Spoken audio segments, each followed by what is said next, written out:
Alright, it is Tuesday, and we're gonna prep some Pathfinder. We're gonna prep some 7 Dooms for Sandpoint, starting with Burnt Offerings. We're pretty close to starting the campaign. We got one character. There are four more characters. This is going to be crazy to say out loud, but I think that this group is going to have 3 barbarians, and 2 of those are going to be orcs. And this is not Legends of the Tusk or whatever the hell the orc campaign is. This is just regular ass Pathfinder. So that seems kind of interesting.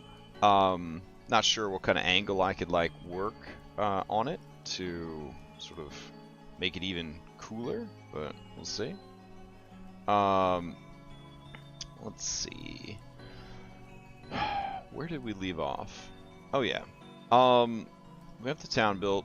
We have burnt offerings pretty much locked in. I'm gonna go ahead and have the adventure open. I'm gonna open it over to this side here. There we go. That way I can see, and I'll have a lot of room to prep, and that'll be good. Alright. I feel like flashcards for the town map would have been pretty nice, but that's okay. It's okay not to have them. It's okay. But it would have been nice. It would have been nice. I mean, the town has 48 different locations or something. Like a fast way to sort them would be pretty sick. Now, I think the adventure comes with that content. Let me see. Sandpoint, modern times. Can I click on any of these? Hey, hell yeah. Alright. So I just need to be willing to swap over when needed. That's cool. Alright. Another aspect of the prep process that shouldn't really affect us was there was an error, an issue with Foundry 13 and the Forged VTT allowing you to do where am I going with this? Shifting tokens, I guess. Wildcard tokens. So we didn't populate this town square yet. So I do have a macro I wrote that could potentially do this for us, but I want to see if it has been fixed. So I got this commoner here. I'm going to go to prototype token. I'm going to go back to appearance. I'm going to turn on wildcard. And then I'm going to go to my basic bitch humans folder. I'm going to put on the magical star. I'm going to update it. It says error retrieving wildcard tokens. I don't know what the hell I'm supposed to do. I'm on the latest version. I don't know. Yeah. I'm on 13.346, so it's as recent as it gets. So I don't know. I don't know what the hell's going on. So unless I was supposed to stay on 3.5, which I don't think. Let's see.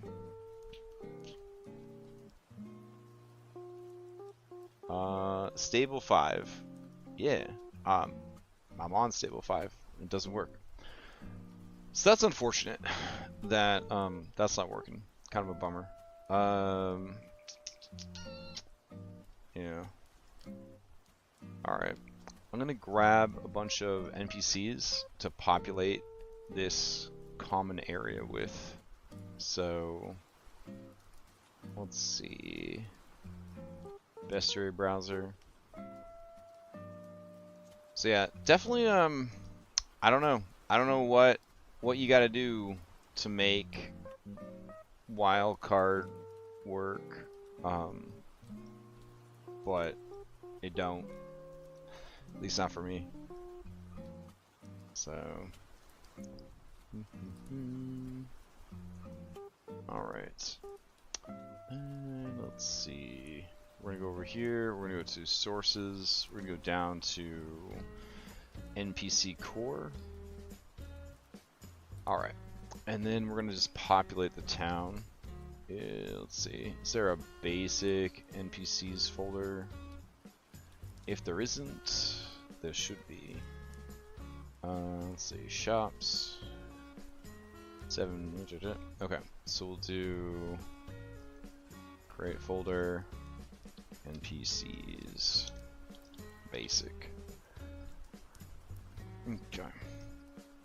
And we'll just drag in all that stuff, right?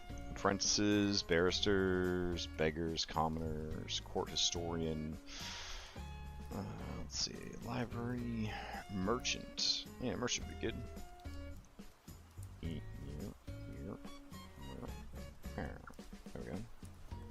Also, don't know why it made a second party, and why this one has.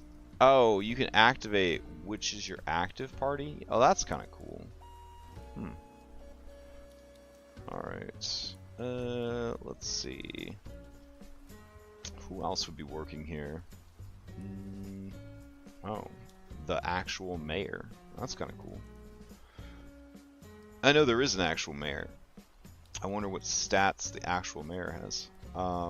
Abbot of Abadar. Got bodyguard. Bodyguard kind of cool. Alright, got dancer. We've got guards. I think we already established that we had guards, so probably didn't need to grab that one. Innkeeper would be good.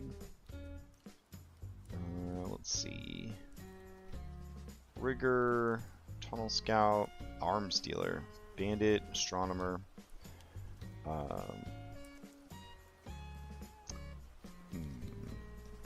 What's astronomer? Got reject myth. Oh, okay. These are the real sciencey ones. All right. Forlorn artist seems good. Drunkard seems good. All right. Bleaching survivor. Aw. That's doesn't seem like it would be that common to have as a just an NPC that you encounter, but it's all good. Alright. Drover. This is a person that is in charge of animals, yeah? Yeah, okay. Drag that over. Dockhand. Cool. Tax collector, teacher, physician. Alright. Yeah, all that seems pretty good. And apprentice. Okay. Then we're going to tag this off. I'm going to look for... What am I going to look for? Mime, because it's hilarious. There we go. And then we're going to look for fortune teller? Fortune eater. Okay. Nope. Okay. Mystic? Oh. Okay. Oracle? Okay. Crazed Oracle, level 4. That's an Oracle, that's an Orator. That's different, right? No, Crazed Orate. Poison, Guidance, Summon Plants or Fungus. Okay. Variant Dead Wraith? Huh. Okay. Mystic. We are already determined there was no Mystic. Hedge. Weird. Diviner? Living Divination deck. Living Divination deck. That's kind of nuts. Where's Waterfall? Launches itself as a foe, cascading across the battlefield. Oh, that's cute. I wonder what this is from. Let's see. Monster Park subsystem, divination deck familiars. Oh, neat. Okay. It's like, that's pretty cool. I like that a lot. That's very fun. Okay. So why don't we do a sorcerer then? Yeah, that could work. Alright, so we'll drag a sorcerer out here. Okay. So what we're gonna do right now is we're gonna drag every single one of these out, and they're all gonna be hopefully functional. Dockhand, Drover, Drunkard, Forlorn Artist, Guard, Guard's broke, Innkeeper, Mayor. Let's see. Merchant, Mime, and Physician. I'm not sure why some of them have a special green frame and some of them don't. It's kind of interesting. Alright, so we're going to use Mass Edit to change some of the token settings here. So hovered by anybody is good. It doesn't look like we could toggle on... Aw, I was hoping to save some time there. I wanted to do it all at once. Toggle on whether or not they have a random token aspect. Not sure if there was a hotkey for that or not. Let's see. Is it Control E? No. Is it... So Shift E is what brings it up. I thought there was one that was like stronger that just said like, nah, you do exactly what I tell you to do. But I cannot remember what it is. Ugh. That means I have to do each one of these one at a time. Oh my fucking god. Alright, we already know guard is set up, so we probably don't need to worry about that one. Delete. Alright, apprentice. Boop, boop. Update. Okay. I don't have my shortcut app either to get me in here faster. Bop, bop, bop. Dancer. Okay. Dockhand. Okay. I think there is a setting in 13 where you can just pick, like, you can go to settings, you can like apply all these settings right now to like every actor in the world, and it will go in and do that, I think. Alright.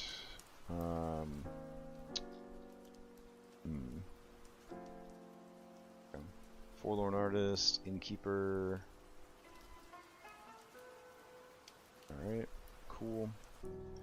Let's see. Mayor. I feel like you're not going to have a ton of different mayors, so probably didn't need to turn on random tags for that one. Alright, we're going to change the name here to Mystic. And go back in here. There we go. Okay. And then Physician. Boop, boop. Alright, cool. Alright, and then we need... Is there a brewer? Is that a job now? Clockwork brewer, crooked coffin brewer. Why do I have art for a brewer, but not an actual brewer? That's a little weird. That's a little weird. Okay. We'll do alchemist. Yeah, that'll work. Let's see, that's an alchemist template. So we should be able to drag this one over. Nice. Alright. Going in here. Appearance. here, here.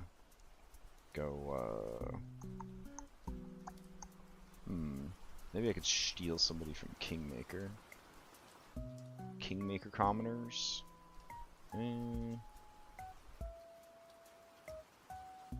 Try. NPCs miscellaneous. Fishermen. Bandits. Tavern? Ah. Okay. That could work. Alright, grab this guy. And boop, boop. We're gonna call this guy a brewer.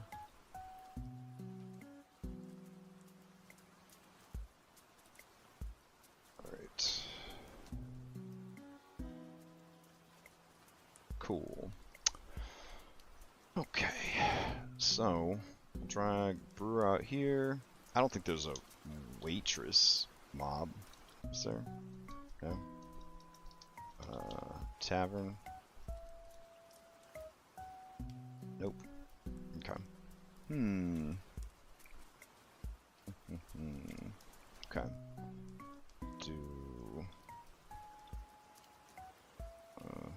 Oh, they already have courtesan in here. That's cool. Alright. We'll grab courtesan and put it here. And we'll do tavern wench.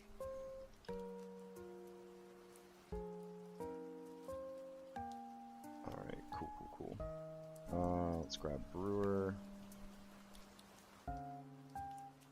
Go.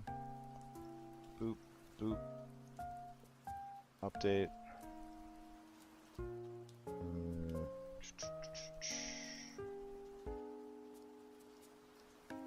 Alright.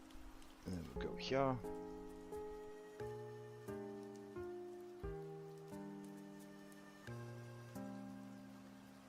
Alright, cool.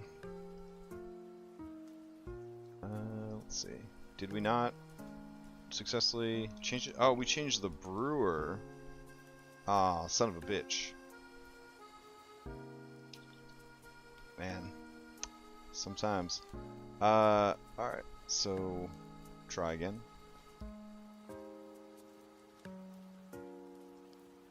Oh, nope.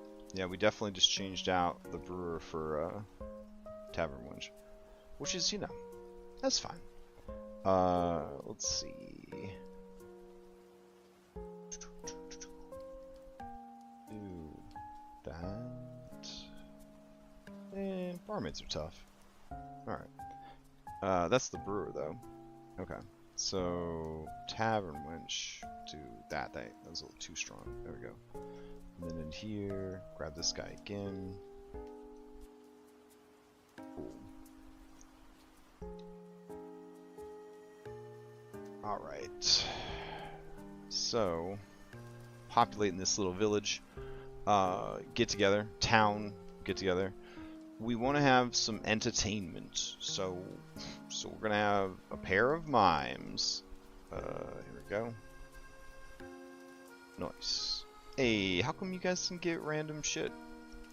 Let me see. Alright. Let's try again. Okay. Mischievous mime. Bashful mime. Alright, perfect. You guys will be performed by the statue. That's good. Got this mystic over here. She'll be in this tent telling fortunes. Alright. Let's see. Evil mystic. Oh my goodness. Alright. Let's see. Why can't I browse? Don't be rude. Okay. Where would I have such a thing? Maybe in Stolen Fate?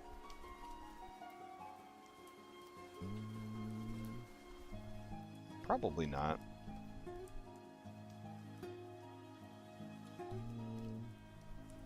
Yeah, probably not.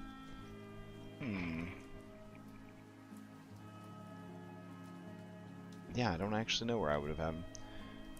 I mean, I got some fortune tellers in my other game. And you know what? We're gonna go through it too hard. All right, evil mystic.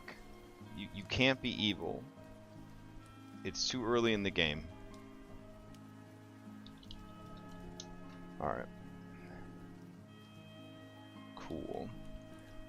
Let's see. Bodyguard. Yeah, I feel like a bodyguard over here would be good. Okay. Some dancers. Yeah. So we'll have some dancers over here. Okay. Alright. Ecstatic dancer. They're really enjoying themselves. I think we have some dancers in Alpenstar. Let's see. Actors, dancers. Nice. Alright, so we'll grab. Okay.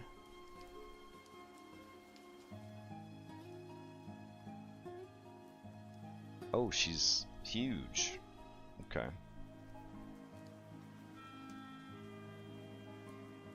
Alright. And Forge, Alpenstar, actors, dancer.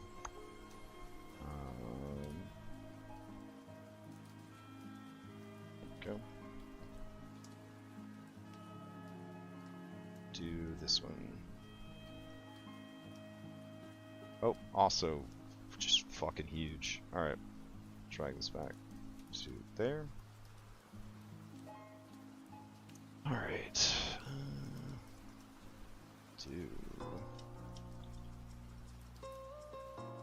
That seems good. Alright. Okay. And then, let's see what else we could throw in here. Drunkard. Where would the drunkard be? He'd be over here.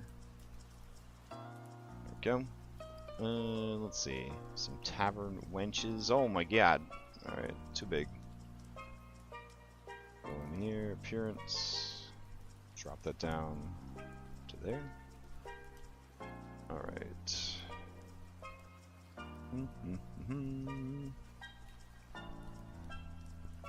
Alright, and then let's see.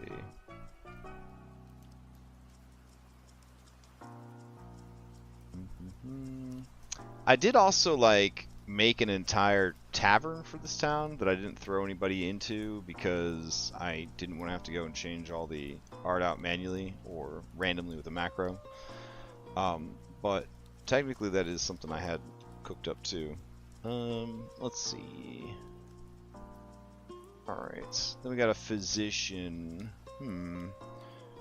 Yeah, we'll have a physician's tent over here. That sounds fun. Okay. The door open to the physician's tent. Forlorn artist. Yeah, they're forlorn, so they're gonna be over here. There we go. And let's see, the drover. I don't see any animals around. Would have been kind of fun to have like a animal area. We could put it right here.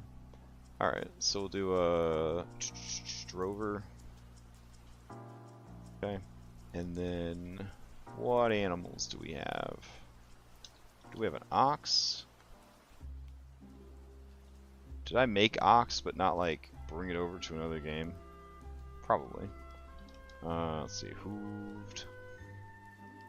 Damn. Alright, what about burden? Shit. I could have sworn I made something. Alright. I made donkey. I made all kinds of stuff. I just don't have it here. Ugh. Alright. Let's see.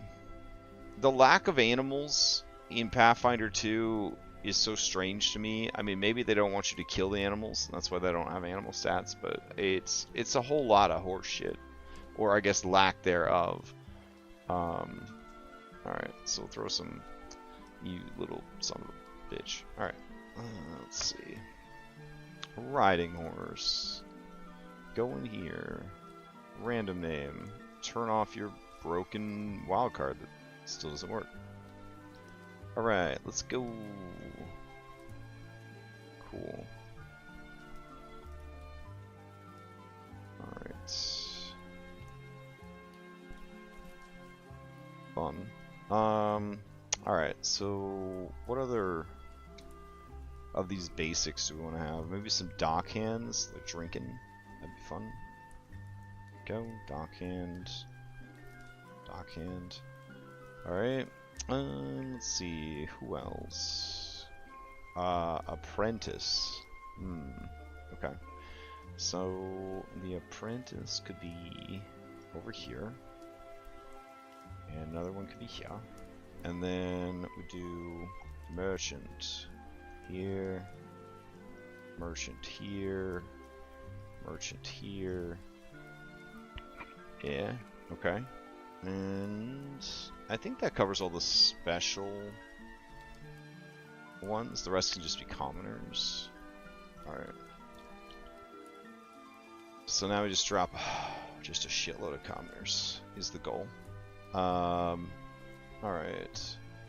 Why do the commoners all have this buff on them? Beguiling presence. Oh, cute. Okay. Alright. Just drag a bunch of those out. Really want it to feel kind of crowded, lived in, you know? People are, oh shit, that's too much. Doing stuff.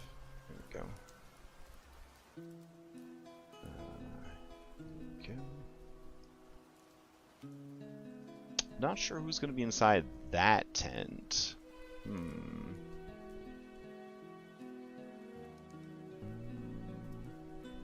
That is a good question. What would be inside that tent? Could just put another merchant in there. Aw, none of the merchants came out with special names. Alright. Let's see. There are three different merchants. None of them have... Okay. Weird. Okay. They don't have any stats. It's fine. Let's see. Update. And update.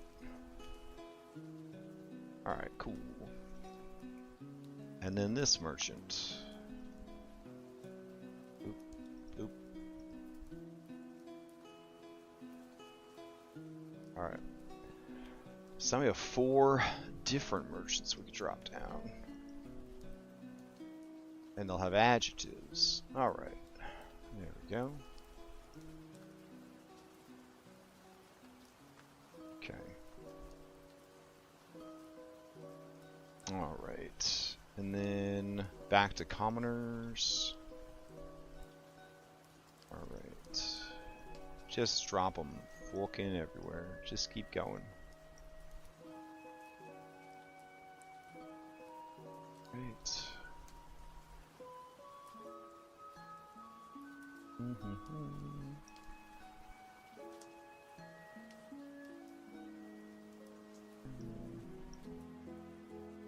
I'm not gonna have the commoners roll into initiative or any of that shit when the goblins start attacking. I'm just, I think, gonna have them be obstacles on the map that sort of move around as needed.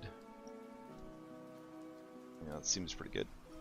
Alright, I don't think they have cats or dogs. Well, they do have guard dog. Okay. There we go. Oh my fucking god. Alright. Go in here.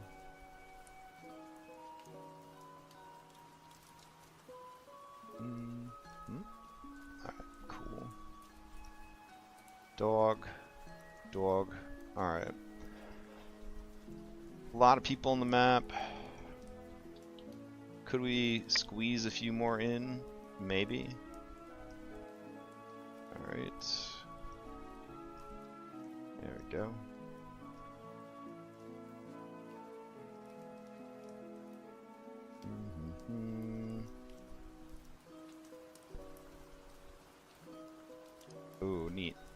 Wayfinder's on.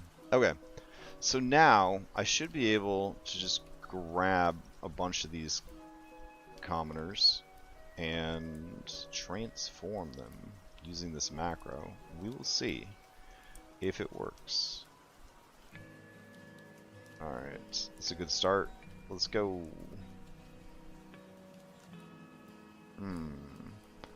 It does not seem to have worked. That's unfortunate. Okay, it works for one person. So I have to hit each one separately. Oh my god. I guess it's better than it not working at all.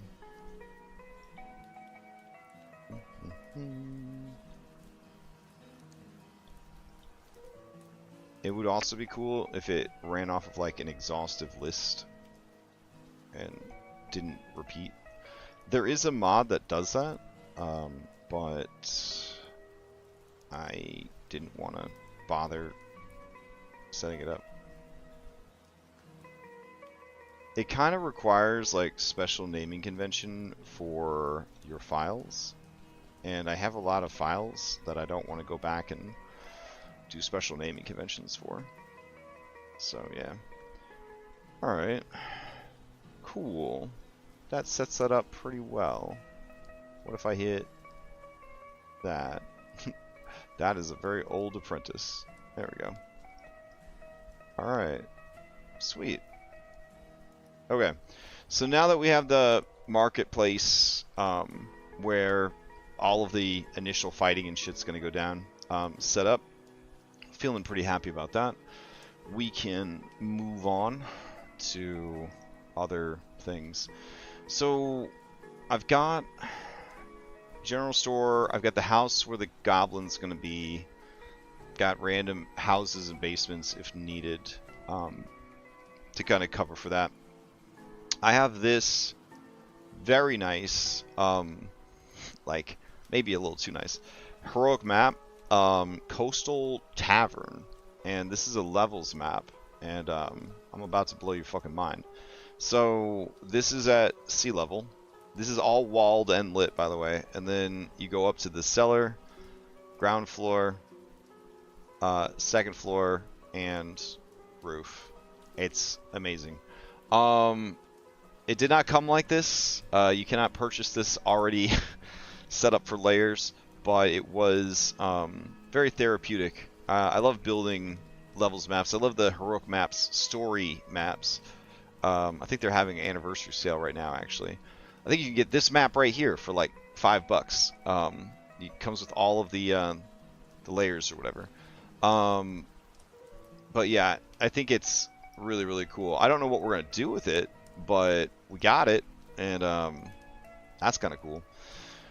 I'm trying to get more and more like preloaded maps, but also I did that for Kingmaker, and a lot of them broke because of like, you know, updates and changes and stuff like that. So mileage kind of varies.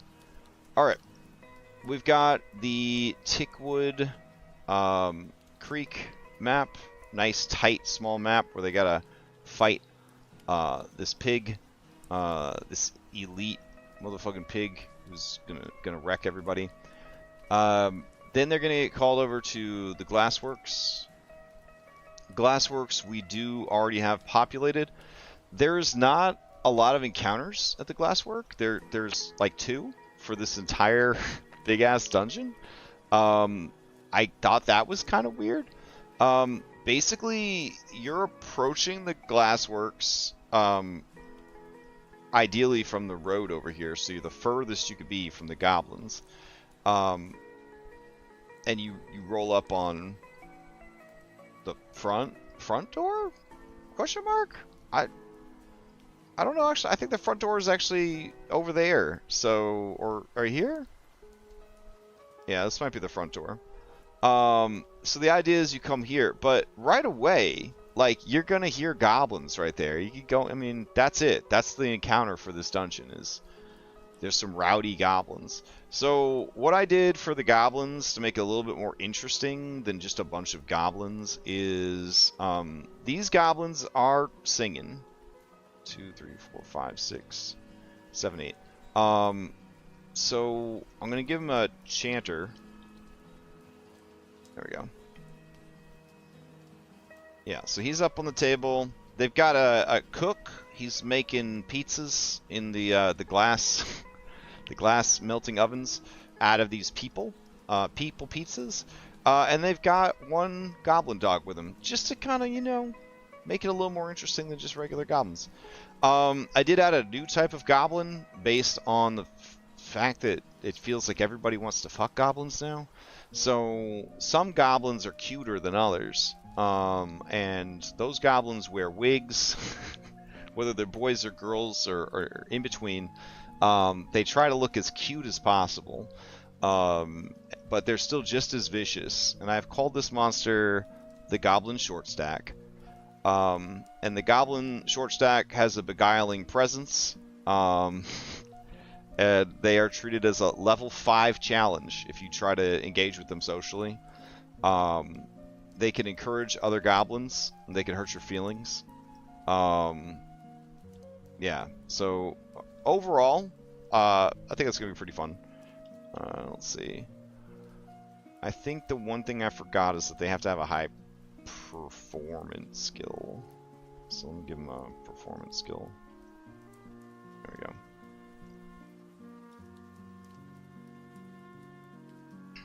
Alright.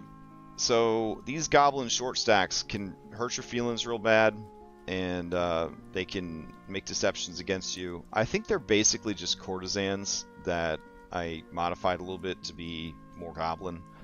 But generally that's the situation. And give them a -1 strength. There we go. And then we'll give them a +2, 3 charisma. There we go. Alright. So, anyways, the goblin short stacks. So I added like an encounter where like the goblins are being gross in this room, full of blood and just gross. And then Tetsuo. Some people have suggested that Tetsuo is on this floor so that if they are kicking the goblins' asses too hard, Tetsuo can show up. And if they find Tetsuo without the goblins, Tetsuo can run to the goblins for reinforcement, essentially. I like that. I think that's pretty good. I think it would depend on the time of day that they came by. I feel like at night he might be upstairs, but during the day he'd be downstairs. I'm not really sure. In the adventure, though, they want this man's to be downstairs, and they want his beautiful sister to be locked away here. And speaking of beautiful sister, that is something I forgot to do in the where is it? The Swallowtail Festival. So let's see. You've seen? Alright. So she's going to be over here doing that. And then I feel like any other named NPCs, we might want to put a couple, maybe, of the named NPCs. But I don't actually know. Let's see. NPCs, here we go. Rodert Quink, Cyrek Draucus. Alright, Davarin Hosk. Yeah, I feel like we could put Davarin Hosk. He's way too strong to be here. Alright. Van Vinder, the Sheriff. Okay, we could probably put Shayless in there. Yeah. Alright, so Shayless is here. Not sure why she's enfeebled 1. Turn that off. Okay. And that seems fine for now. Just want to have a few named NPCs in there. Alright, so back to recapping what we've got. Burnt offerings. Alright, Glassworks. So, if they are, if they're on the lookout for a Mako, they would come hopefully down here look for her. Then, if they're at all curious, they would see that there's a tunnel that leads into the Catacombs of Wrath. Now, in the adventure, they're like, Catacombs of Wrath is a skippable part of the adventure. And it's okay if they skip it, but if they do, and you're using XP, they're probably going to be in a bad situation. So you should maybe find a reason for them to go into the Catacombs of Wrath. It's like, oh, okay, I'll come up with a reason that you could have written yourselves. Fun. But basically, this is full of sin spawn, which are kind of a fun roleplay monster. They basically like force you to think about their thematic sin. I think they're based off the 7 sins or whatever. There's this room. It's kind of neat. Has 20-foot pits, and at the bottom of each pit is a decrepit zombie shambler. These guys are in a bad way. They're trapped at the bottom of the pit. They can't get out. Big boss goblin is here. Karuvis. And Karuvis, obviously he wants to shove motherfuckers into these pits while he's fighting them. Very nice Diablo style mid-boss, essentially. These 2 staircases are caved in. This is a magic levitation chamber. So over here, I threw some zombies into A and B. I couldn't really find anything in the adventure notes that indicated that there would be anything in areas A and B, which was a bit confusing for me. I'm gonna look one more time. So this is area B13, and they got A and B. Alright. So, during combat, zombies cannot escape from the pits, but if they sense life in the room, they will call out. Meditation chamber, Karuvis comes out, Shrine to Lamashtu, Cathedral of Wrath. Alright. So, huge room, looks like nothing more than an immense underground cathedral, blah blah blah, Runelord's backstory, blah blah blah, big titty, I'm sorry, this is the official art of Aurelium, who is, a Quasit. I've never seen a Quasit that looked like this before, but we're gonna use this art. Don't you doubt it. So I am trying to figure out what the significance of areas A and B were for like the closet area. Because I swear to God, I don't see anything here about what it's for. At no point does it say areas A or B. It just says the rune well can be used to disgorge sin spawn. And that's it. Yeah. So, not really sure what the A and B is for. But I decided I would throw some zombies in there in case I needed them. In case the fight's not going so well. And that's this dungeon. It's lit, it's walled, it's got lights, it's got monsters. Shouldn't we move on? So then we head over to Thistletop. Now Thistletop, I'm very proud of how this turned out. I did a lot with this map without using levels, which I thought was really neat. But essentially, you've got this compound over here. It's got roof tiles and then towers that you can climb up in. Over here, you got like a weird maze situation going on. So technically, unless the party is smalls, they're not going to be able to navigate through here. So I do have to just put that these block movement, I guess, unless I move them through, or I just kind of keep my foot on the pause button to make sure that they don't get too far in too quickly, kind of thing. But the way the adventure is kind of written is that this shit is so thick that you're just not going to be able to see through it, which, I guess so. I think I'm just going to let it ride, maybe? Let's see. We'll grab Gorb. Alright, so Gorb, if you move up in here and you move in, alright, you can't really see until you get right at the edge. Okay. That's not too bad. Oh, we're having a tornado. Wow. Okay, well, if the stream ends, it is because of the tornado. That's fun. Alright, so as Gorb is making his way through, exploring, that kind of thing, if you fall down this hole, it is 80 fucking feet down there.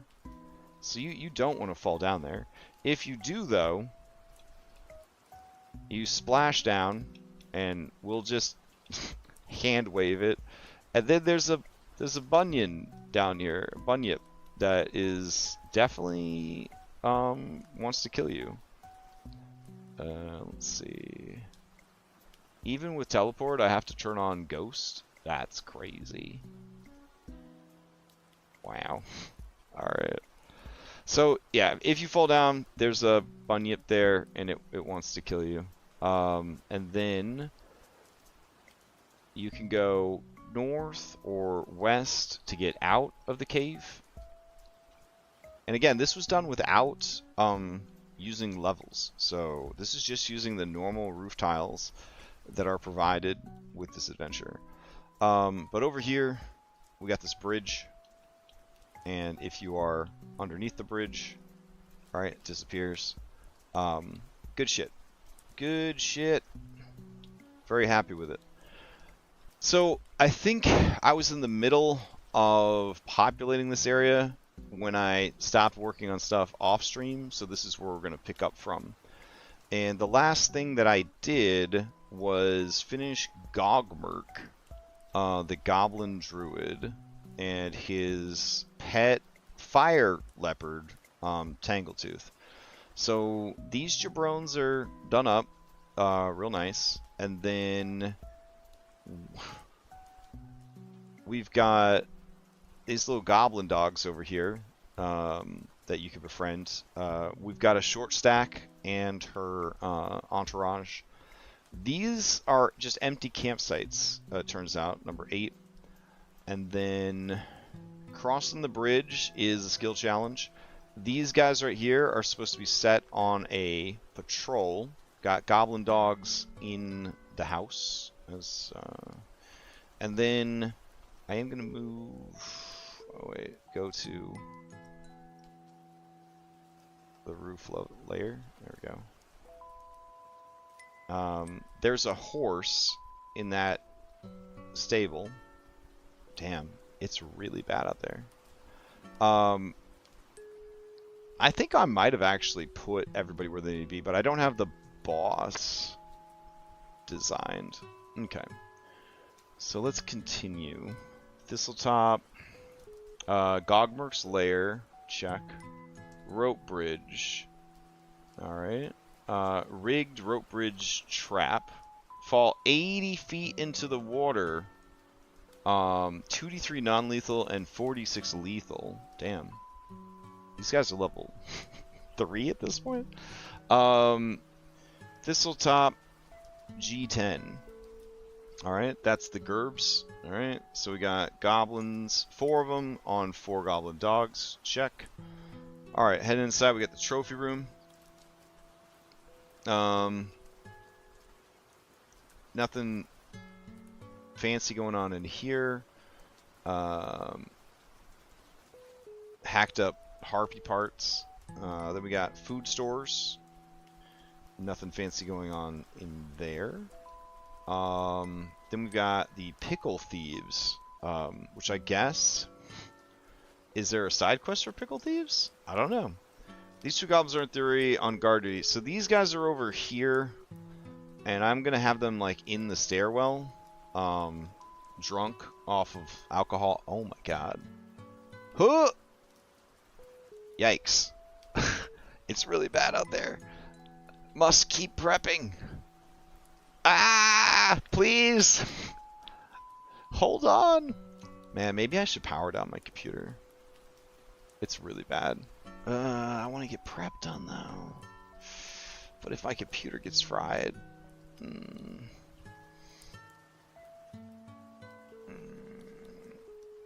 Okay. Alright, we're gonna keep going. We're gonna keep going. Alright, so we got the Pickle Thieves there. 14 is the barracks. A bunch of goblins in there. Eastern Guard Tower. So these guys are supposed to be up on the roof. There we go. And what's next? Goblin dogs in the exercise pen. Check.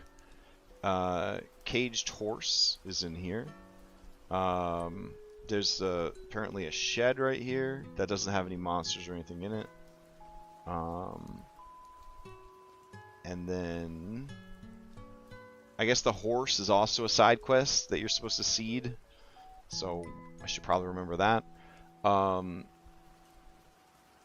C19. Ooh, you know, I could have this warhorse be like in the marketplace earlier.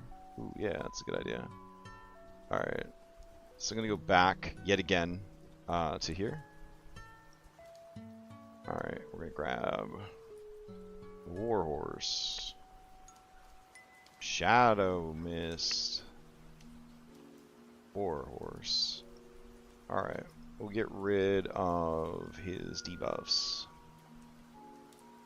And then this regular fucking horse can go away for now. There we go. Alright. And then go back to... Oof. Thistle-top outdoors. Okay. So that brings us to... I think Shadow Mist, yep. So now we got Rip Nugget. Alright. So Rip Nugget has a war chanter in the room, which is great. He himself does come back later in the adventure, which I thought was pretty neat. Rip Nugget is just absolutely terrifying. So that's Rip Nugget right there. I'm gonna go ahead and do a quick generation of this guy just to get like a less magical version of him that's happening back in the day. But essentially, Lamashtu brings this iconic boss from Burnt Offerings back to life as a Death Knight, a Goblin Death Knight in the actual Seven Dooms of Sandpoint adventure, which is pretty cool. Alright. This is Rip Nugget's art from Seven Dooms. Can you create a less magical looking level 3 version of him? Depicted, he is a level 6 to 7 Death Knight. Maybe ditch the flames. Alright. Now, what I was gonna do with this guy's stat block is I want the two stat blocks to be similar. So if he's gonna be a Grave Knight in the future, then back in the day we want him to just be like a big boss, right? So I was gonna give him goblin abilities like that, and then kind of toss them back and forth, right? So he has reactive strike, he has reactive strike, but this new shit of like summoning a phantom mount, rejuvenation, all that, nah. But dog slicer cruelty, that sounds pretty sick. And then having that goblin boss ability, no fair fight on both of them, pretty cool. Weapon mastery, let's save it for the level 6 version, doesn't need to have it here. But that's sort of the idea, is to kind of go back and forth and figure out like what we could have across timelines that would work. Also, thanks to this mod right here that color codes our stuff, we can go in here and sort of determine. Ooh, that's gross. I'm looking at the art that's generating. They gave him a nose. Terrible. Let's see. We could just look up Rip Nugget, see if they've got any. Pathfinder Rip Nugget images. Oh, there we go. We'll just grab this. Alright, open a new tab. Alright, save as PF1E Rip Nugget. Alright, we're going to go in here and we're going to scale them up. So I find that the online scale up tool Waifu 2X actually, in my opinion, works better than the Photoshop one. We'll see.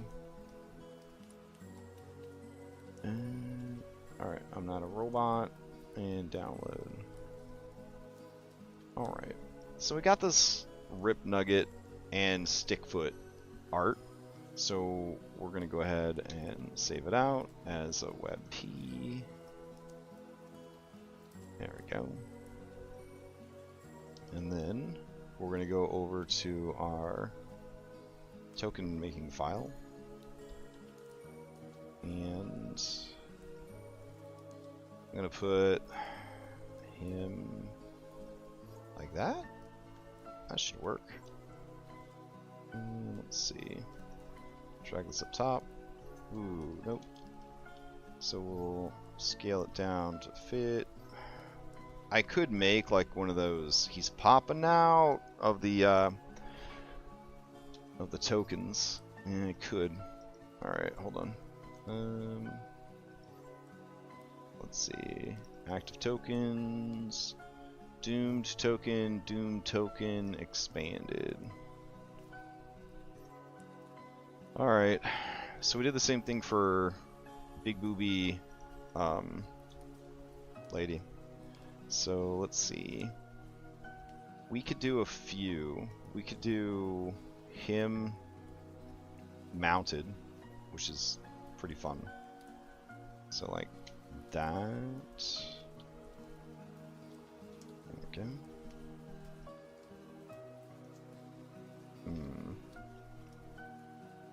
Right.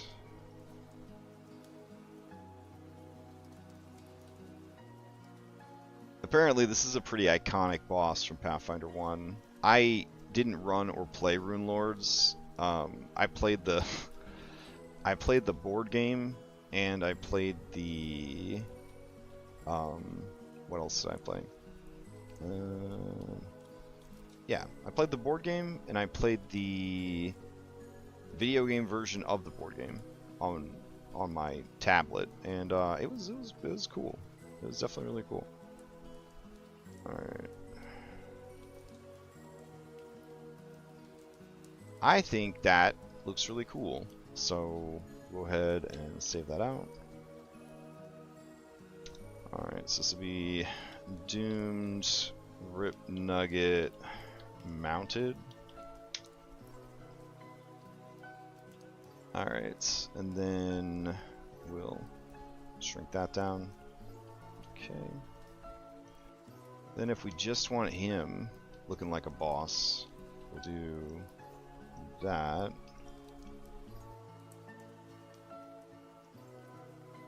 Bring the sword all the way up. Bring him. Whoop.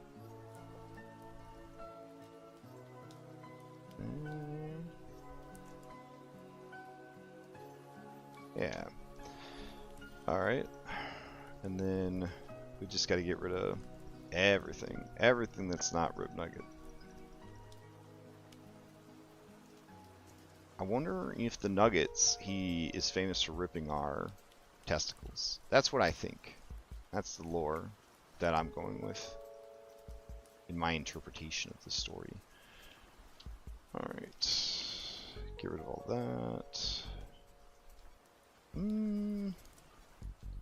I don't like how off to the side he ended up. So we'll bring him like there? Yeah. Alright. Ugh. Oh my god. Photoshop. Stop being a piece of shit.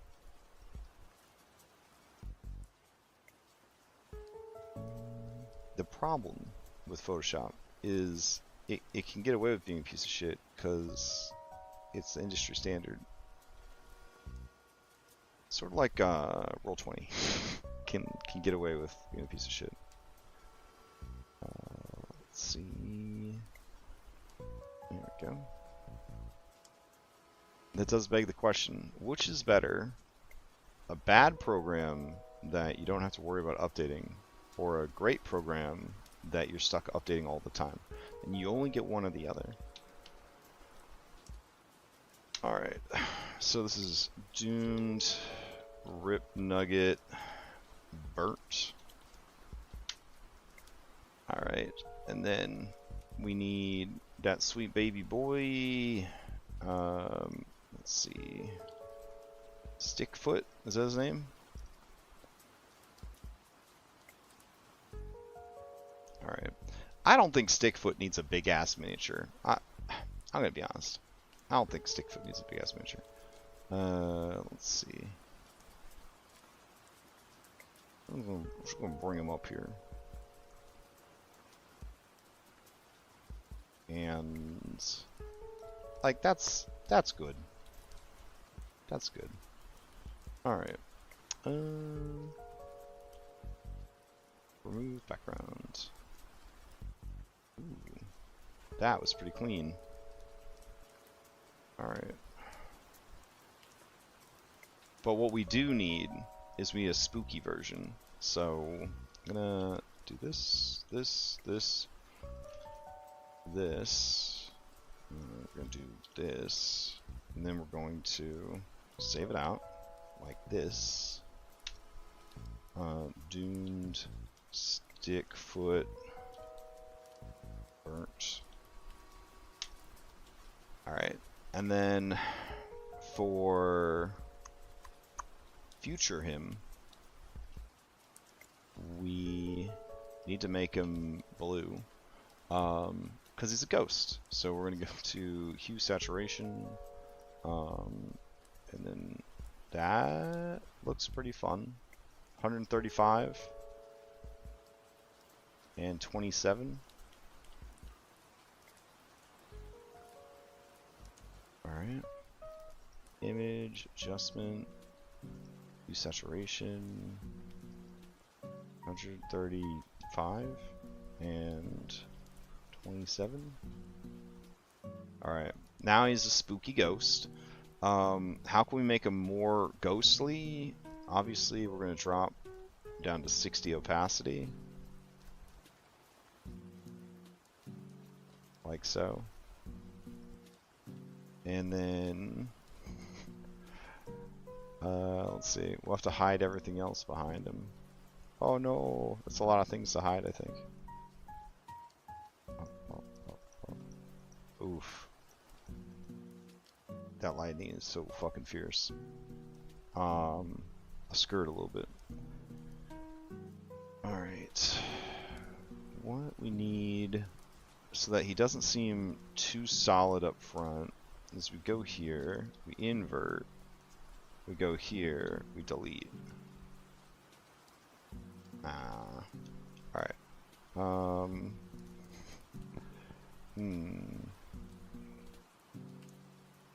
Let me see. Select, modify, contract 1 pixel. Now delete? Nice. Alright. And then we save that out. Okay. This is Stickfoot Phantom. Alright. Fun. So, going back into the world. Chief Rip Nugget. And then this will be Rip Nugget Grave Knight. Holy shit. I'm getting like really nervous.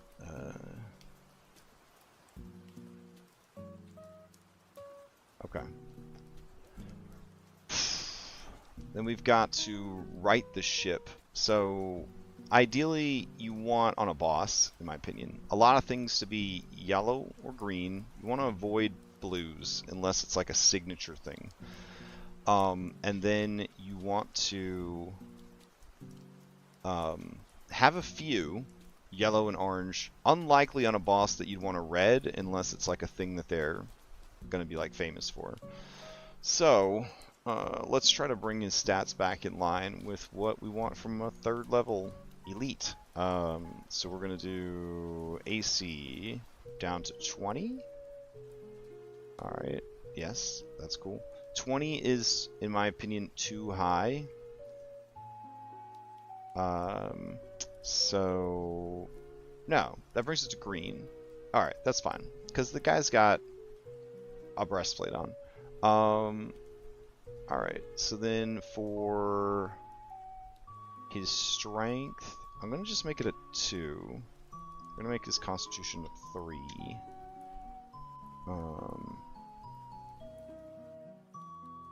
Yeah, that seems good. The stats will go up a little bit when he turns into a spooky ghost. Perception, we're going to drop that pretty low. With a solid, and right in the middle, 10. Let's see, Fort, Reflex, and Will. His worst saving throw is Will, so we'll drop that down to a 7. That still brings it in a 9, which is still a little too high. Oh my god. Alright. I'm trying to tank this dude's, It looks like it has a 6. Oh, okay. I see what's happening. Because we have him set to elite, it is showing like a +2 bonus there.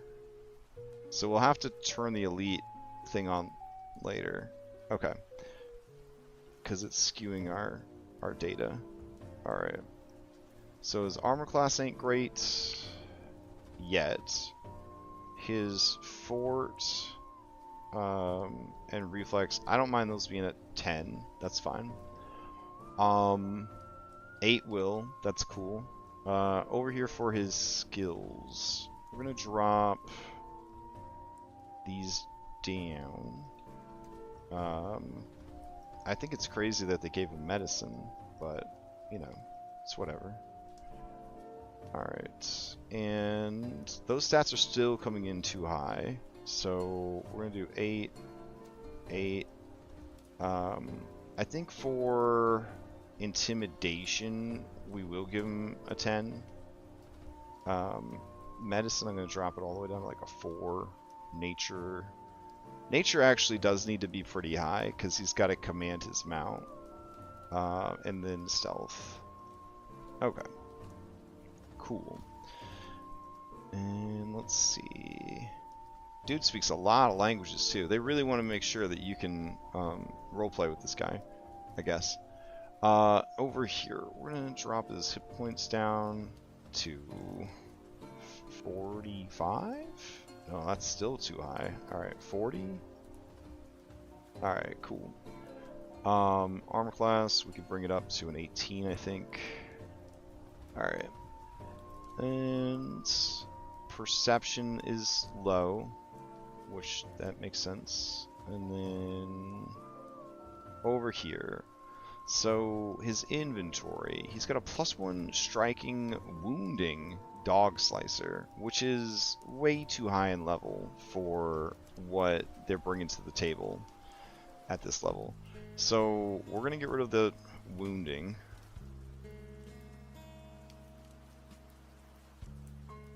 And he'll get that later. There we go. But it can keep the potency and the striking. That's fine. Alright. And that is a dog slicer. Okay. So his dog slicer should have a slightly higher damage output than his other weapon. So I'm thinking if we set it at a 9. Ooh, no. Okay. At an 11? At a 12? Okay. At a 12. I like the idea of him causing a bleed. We'll get rid of the fire. But I guess the bleed on top of everything else just ends up being like too much. So maybe 1 bleed just to keep it like spicy. There we go. That's still really high though. We can drop the damage bonus to 2. There, perfect. Okay. So then if we go over to the horse chopper, the horse chopper is not magical. It's like his backup weapon. And it doesn't have a wounding rune or anything like that. So it would just be 1d8 plus 2. I guess we could do 3. He's got it two-handed.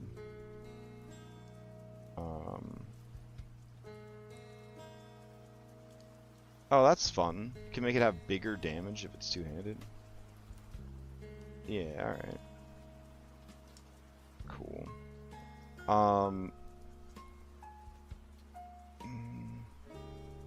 Alright. So we'll do like so. Alright. Yeah, it's just hot garbage. And then 11. Okay. So that works out. Then we should give him some bolas. I have had some issues with V13 populating anything.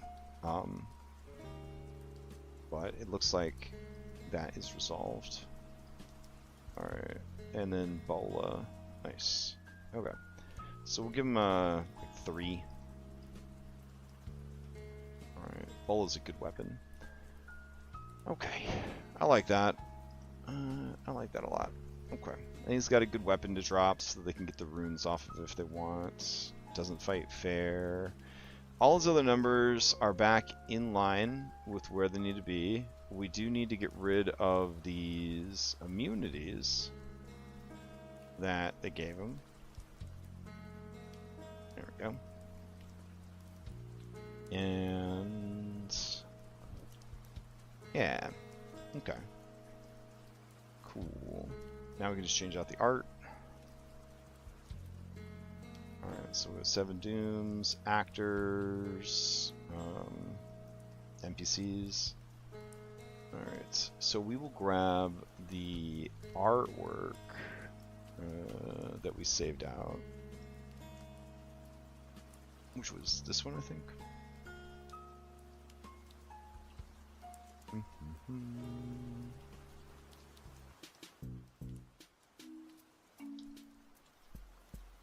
Alright, then we'll grab this one of them together. Lizard. We'll grab Phantom Lizard. Looks like it didn't load them together. And then we'll grab him. Alright, sweet. So we'll make this his character art because it's adorable. Him riding on his little guy. And then we'll go in here. We're going to make it Link. We're going to go here. We're going to grab him looking mad. And I think it does need to be 2 times size, but we will find out. because we'll drop them in. Hey, that looks fucking cool. Alright, so that's him. Now we need his giant gecko. Alright, no, not this. Bestiary browser. And I don't think Stickfoot...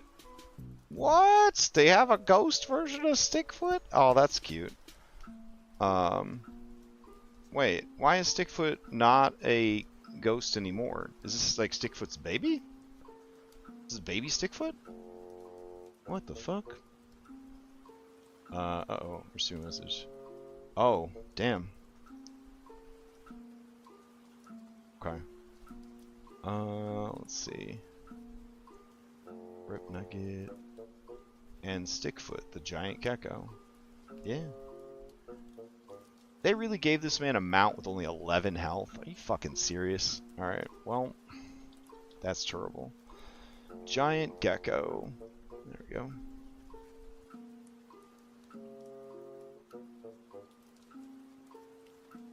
Alright.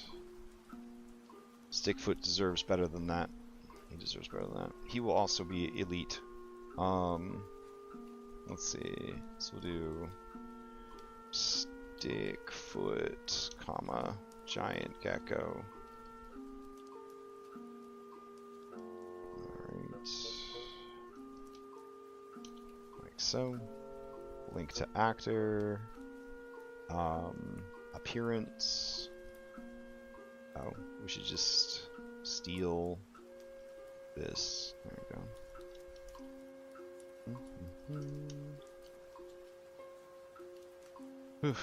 Alright, turn off wildcard. Go in here. Stickfoot. Select. That's fine. Go over here.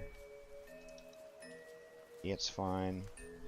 Alright, so we could do cunning. That'd be kind of fun. Instead of making him elite. So cunning template. He will get cunning sidestep. Creature positions itself in a way that with only a little movement it can force one of the flanking creatures to take the blow in its place. Eh. Yeah, sure. Okay. Alright. Okay. So now we got Stickfoot, the giant gecko, and Chief Rip Nugget. Alright. Stickfoot, you're only a medium creature? Oh, right, but he's a small, so he could ride on you. Got it. He just looks really big, but he's not really. Okay. Appearance. We'll drop dimensions down. No, scale. Maybe there. All right, that works. So he's all up in his throne. Stickfoot hanging out right there. All right, I like that. That's fun. Okay, so we got that sorted, and then we have the stairs down to A, the stairs down to B. Chieftain's room, armory, food storage. War Chief Rip Nugget fights to the death, but it's still possible to catch him alive. In this case, he tries to bluff the PCs into thinking that he's tougher than he actually is. Blah blah blah. He has a treasury. It's got a trap on it. Then there's the Bunyip Cave. And that is that. Alright. We're also going to give him a short stack. Give him 2 short stacks. He's a little man of sophisticated taste. Alright. That right there is just a death chamber. That's a bad room. They're going to have to play smart. They're going to have to play smart. Unless his short stacks hang out in his room. Let me double check. 23. Chieftain's room. Several rungs. Ragged pad. Okay. War Chief Nugget lives in style. Nice. Oh man. He do got a nice room. Alright. We'll see. We'll see how things are going. If they're looking pretty beat to shit, we'll go ahead and put these ladies somewhere else. There we go. Do like that. Nice. All right. Where are we at on time? Okay, I think we survived the storm, so that's good. Okay, Rip Nugget's taken care of. Ooh, do we want Rip Nugget to be elite? Yeah, there we go. He's supposed to be traumatizingly difficult. So is Suto. We'll see if Suto delivers. Then we head down to this top first floor. Alright, I'm going to turn on GM view so I can see. Now, there is a side entrance here, so you could skip the entire Goblin Fortress, which I'll be okay with, but man, like, it's pretty cool. You could skip the whole Goblin Fortress. Alright. So let's see what it says about down below. Tetanus. That's fun. What else we got here? Oh, Thistletop, level 1. 200 years ago, that a Varisian cult of Lamashtu fled here from the east to avoid being slaughtered by the advancing Chelish army. Taken with the unique shape of the small island, the cultists established a church of Lamashtu atop it, expanding into the ground below and excavating the chambers on this level. Near the end of that excavation, they discovered the intact second level below, but in opening it, they also unwittingly released a Hellcat that had been trapped in area E2 for thousands of years. The cultists were quickly slaughtered by the outsider, which had gone insane after its long imprisonment. The monster has long since fled into the world, leaving the complex roughly in its current condition when the Thistletop Guardians first came to dwell here. Although goblins can see in the dark, several of Nulia's followers cannot, so hooded lanterns hang in each hallway and most rooms throughout the complex. These lanterns are generally left lit only during daylight hours. Ceiling height averages at 8 feet in most rooms, and doors are generally rickety wooden affairs rigged by the Gerblins. Alright, so we could turn light switch on, I guess, for these handful of lanterns. I feel like that room would just be doing its own thing. Okay, so where's the little button I checked to say that it is a light switch? Is it advanced options? Light switch. There we go. Then we go here, here. We go down to UI assets. We go to icon folder. We scroll down to the flashlight. Alright, and we apply. So now they should be able to toggle these on and off. So in that case, I will put a lantern in each of these rooms also, but we will have these off by default. These guys will just stay lit. That's fine. And then this is on or off based on daytime, nighttime. Okay, what else you got? The cultists were quickly slaughtered. Goblins can see in the dark. Ceiling heights averages 8 feet in most rooms. Doors are generally rickety wooden affairs rigged by the goblins. Well, the map made it look like they were fucking stone, so I went with that. Alright, Area 1, Feast Hall. It doesn't look like a feast hall. A single lantern hangs from a hook on the wall. Before Nulia arrived, the goblins used this room as a feast hall. Rip Nugget let Nulia move the table and chairs that once stood up here into D14. And now the goblins don't eat as a family. Oh, that's sad. Chieftain's Harem. Oh, this is where his short stacks would be. Alright, D2. Alright.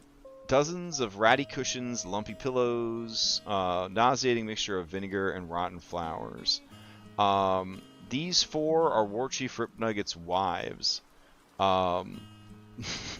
Although he hasn't had time to visit them in weeks. Starved for attention, the goblins have taken to one of Nulia's allies with obscene and disturbing glee. This is Bruthosmus, the bugbear, and unless he inspects intruders, he's going to be here railing goblins. Okay. Well, let's get all that sorted out. So we need some goblin short stacks getting railed by a bugbear. Alright. That means we don't need the short stacks up top. Let's see. Alright, get rid of you, get rid of you. So you can move back by the throne. Sorry, I moved you, little buddy. We'll go ahead and move the roofs back into place. Before I forget. 2, 3. There we go. Lovely. Alright, back down we go. Okay. Turn on GM view so we can fucking see. There we go. Alright, so what is this dude's name? I don't think we have any bugbears. Bug. Nope, so we gotta go get a bugbear. Alright. Bestiary browser. Bugbear. Bugbear Terror. Bugbear Marauder. Bugbear Night Terror, level 3. He is a ranger. Oh, that's cool. And he's got goblin wives with him. We'll just make him a marauder. That's fun. So let's see.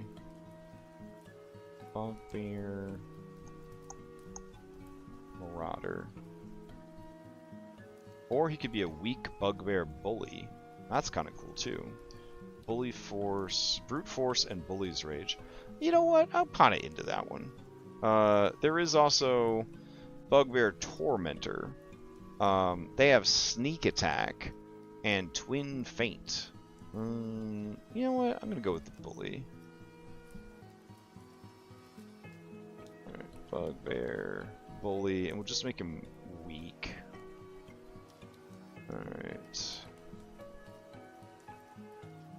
So do this. Bugbear, bully. Alright. And then we'll go here. Bugbear, bully is fine. But we will go ahead and link him. Turn that off. Update. Go ahead and hit weak. Alright. Do we have any bugbear art?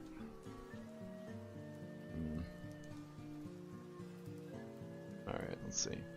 PF2E bugbear art. I guess we could search specifically for this dude.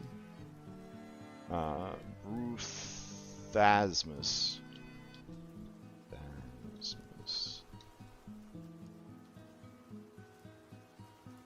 Oh, alright.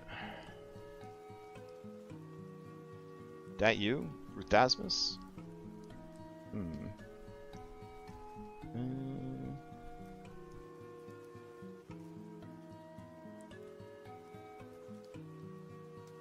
Bruthasmus is just like, they're just like, use this. Alright. I will. Okay. Copy. Let's get rid of this. Base. Oh, that art is low res. That's okay. There we go. Okay, Doom Bugbear. Alright. Go here, here. 7 Dooms, actors, NPCs? Sure.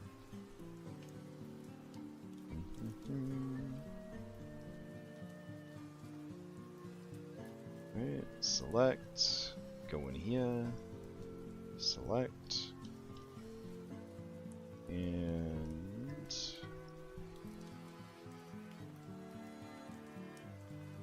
update. Alright. And... Man, this dude cucking the Goblin King? That's crazy. Alright. Let's continue. So we got Bruthasmus up there. That's cool. The original art for him, he has nipple piercings, which is unexpected. I kind of feel like the OG art was something else. Here. Nope. Like, are we not doing justice to this guy by taking away his nipple rings? Kind of feel like that's a misstep on our part.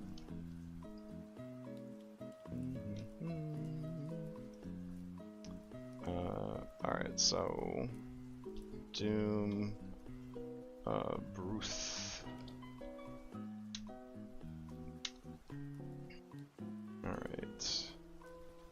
And then I guess we'll where is he?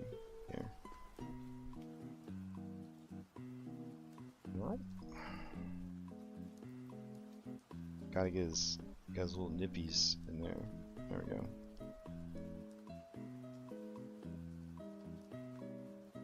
Alright. Eh? Okay. And remove background. Oh, that was pretty close, but it's trying to deny our players the hot nipple piercing action. Can't allow that. There we go. Oh my god. I need to look up how to tell the AI tools to not be constantly underfoot. Alright. Perfect. Okay. Replace. Alright. So let's try again. That's cool. It's got the ear rings and all that stuff, you know, just like it's supposed to in the adventure. It's just not the same though. So we're gonna go Bruth. I do get why that's the official updated art though, because he does have the signature elf earring or ear necklace or whatever. Alright, let's see. Come on. There you go. Alright, another dungeon mid-boss. That is abysmally low HP. Oh my god, his hit points are so low. No, sorry. His hit points are 60. I thought it was 16. That's just his armor class. Okay. We're gonna go in here and grab that. There we go. It's perfect. Switch him to be a unique. Get rid of. Oh. Cool. Let's see.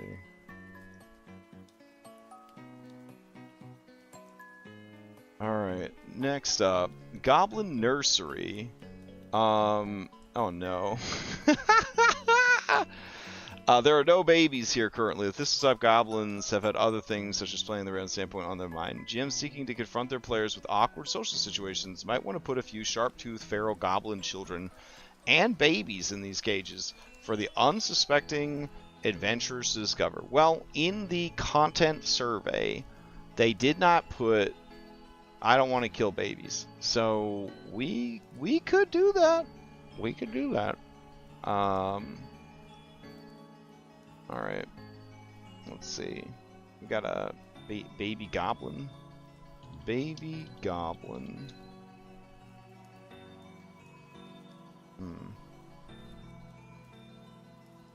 These are all terrible. Alright, hold on. Baby Yoda art.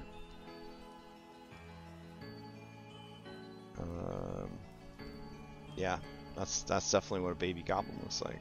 It's a baby Yoda. Alright. Oh, perfect. Okay.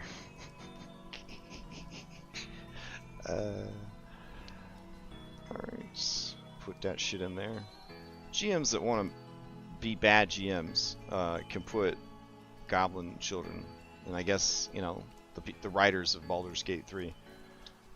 Alright. Doom Goblin Baby. Alright, so these would just be weak goblins, I'm assuming. So we'll grab Goblin Warrior and we'll hit weak, making them level -2. Alright, so we're going to do Goblin Spawn. And they will be tiny. There we go. They will... Obviously, they're not going to have dog slicers or anything. We could give them a bite attack. Sure. Does Goblin Dog have a bite attack? It does. Alright. So, we're going to go in here. And I'm going to change this to like a 3. 1d3. Okay. Agile weapon. Finesse. Alright. And it doesn't cause smallpox.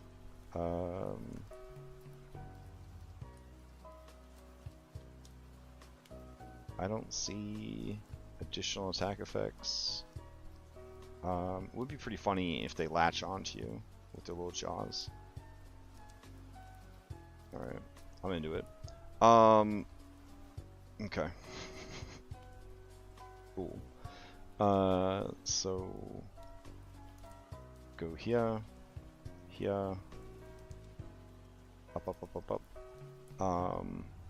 Gonna go to actor, goblins.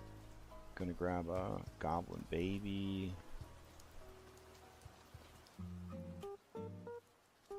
Alright, and then goblin spawn.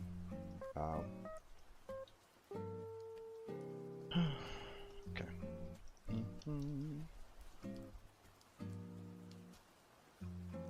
Cool. Alright, let's drop some goblin spawn in the cages.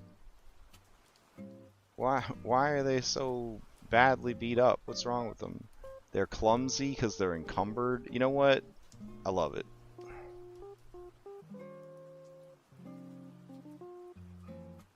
Alright.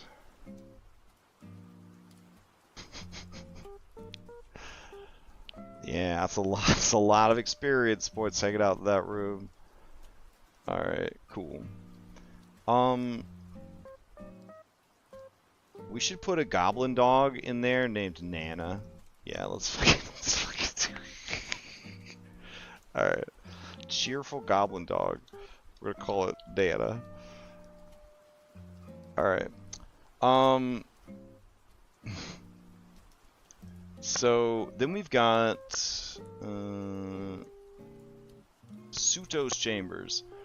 This room is clean, well organized. If Suto escaped from death in part 3 of the adventure, there's a 30% chance that he's here sleeping. Otherwise, he's encountered a D15. If he's here, he has everything in his power to escape. The notes on the nightstand are rough drafts of Suto's plans to blackmail his father, blah blah blah. Oryx's chamber. This one bedroom shows signs of having been lived in. A bed is rumpled and unmade. This is the current home of Auric Van Casterkin? Are you serious? That's his fucking name. Alright, I'm into it. Auric Van Casterkin. I don't think you live to the sequel, my friend. That's okay. Let's see. I mean, you could be anybody at this point. You could literally be anyone. Alright, good to know. Let's see. What is this man about? Auric Casterkin. He is a human fighter. He uses a shield and a sword. Alright. Yeah, I'm into it. Let's see.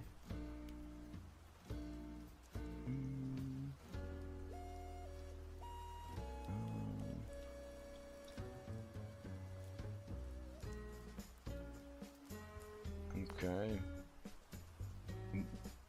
So we really just want human fighter. Alright. RPG. Human fighter. Just the most basic motherfucker. This guy looks pretty basic. Yeah, that works. Alright.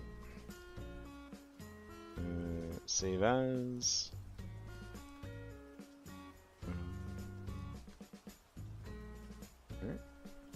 Well, why is his name Casker? Oh, it's Casker. It's not Caster. I thought his name was Caster. Oh, that would have made more sense. All right. Okay. Let's see. Paste them in. Make them bigger. Cool. That there. There. Oh, it's a little too big.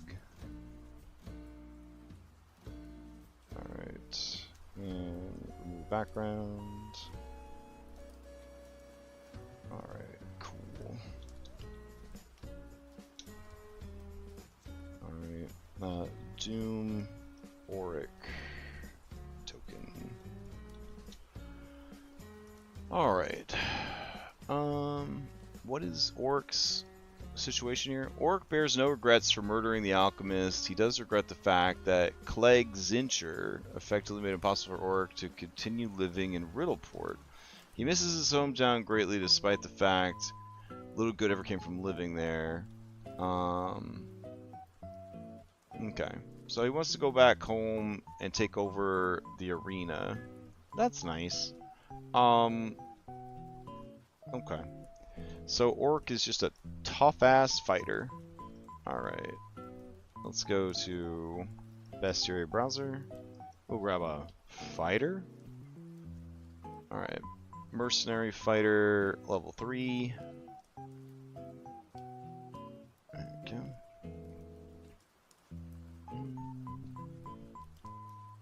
Alright, to make it level 3, we hit the Elite button.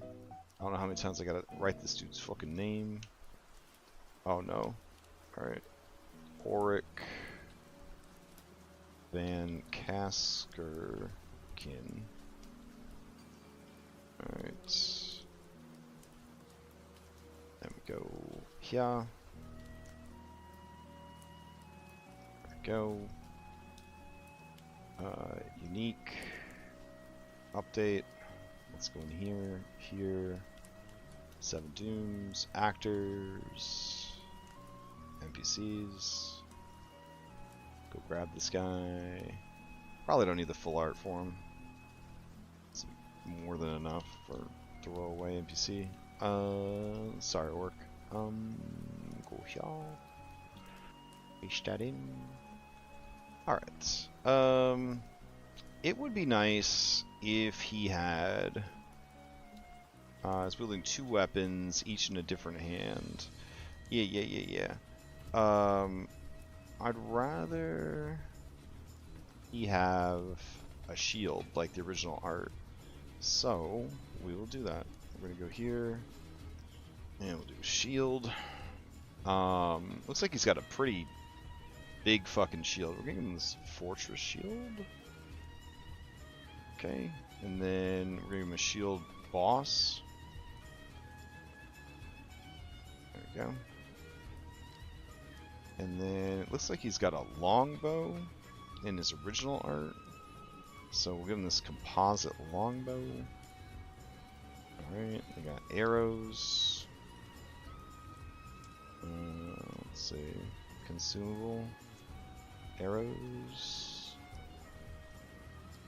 Nice.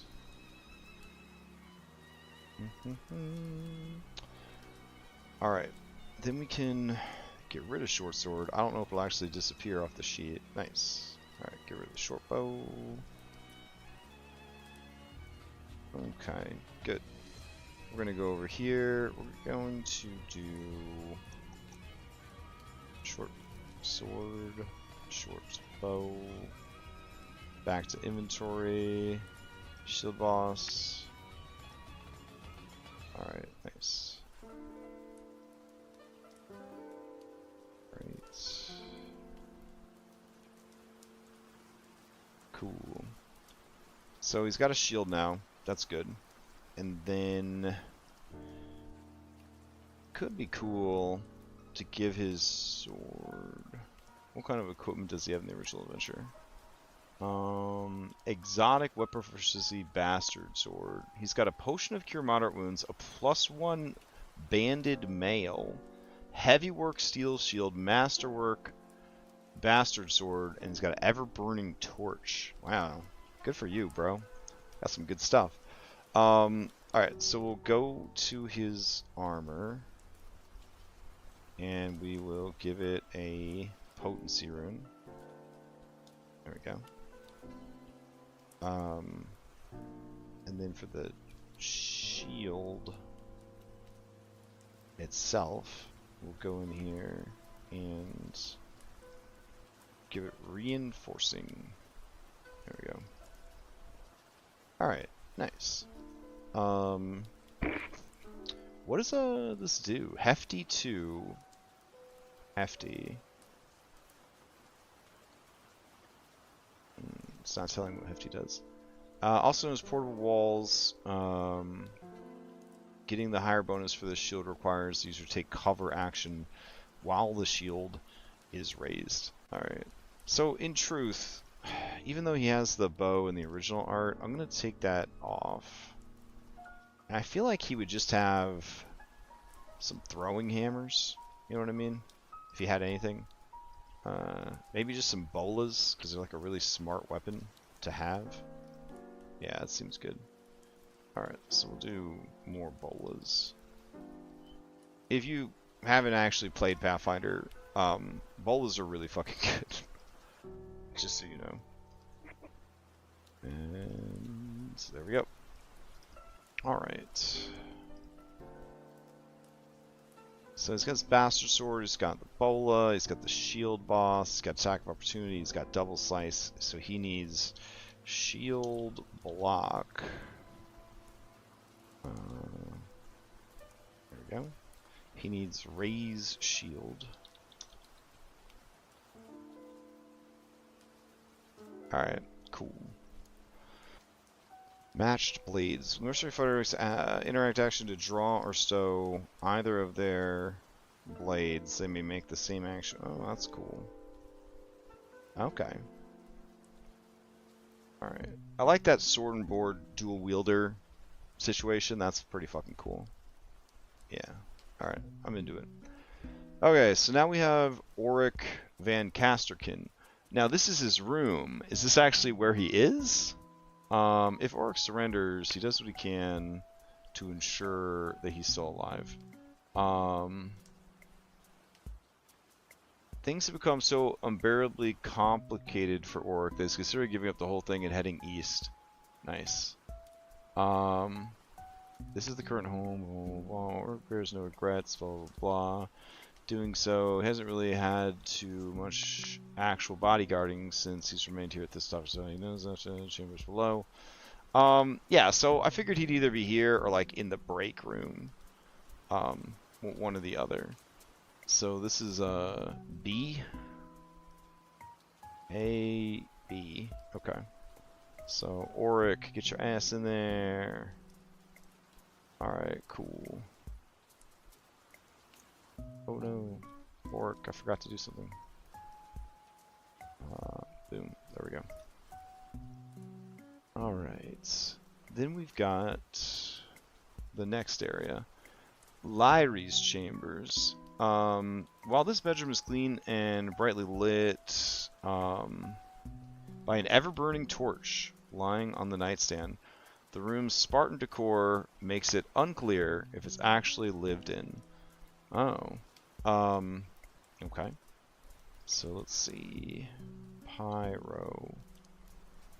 Goblin Pyro Novice is supposed to have an ever-burning torch. If I drag that there, does that do anything? No? Okay. If I go over here... No? Okay. Then we'll drop ever-burning torch over here. Just so that we have extras, since fucking everybody seems to have these things. This was the earlier age of magic for these people, so they actually had a lot of magical items like this. Alright, faint musty odor.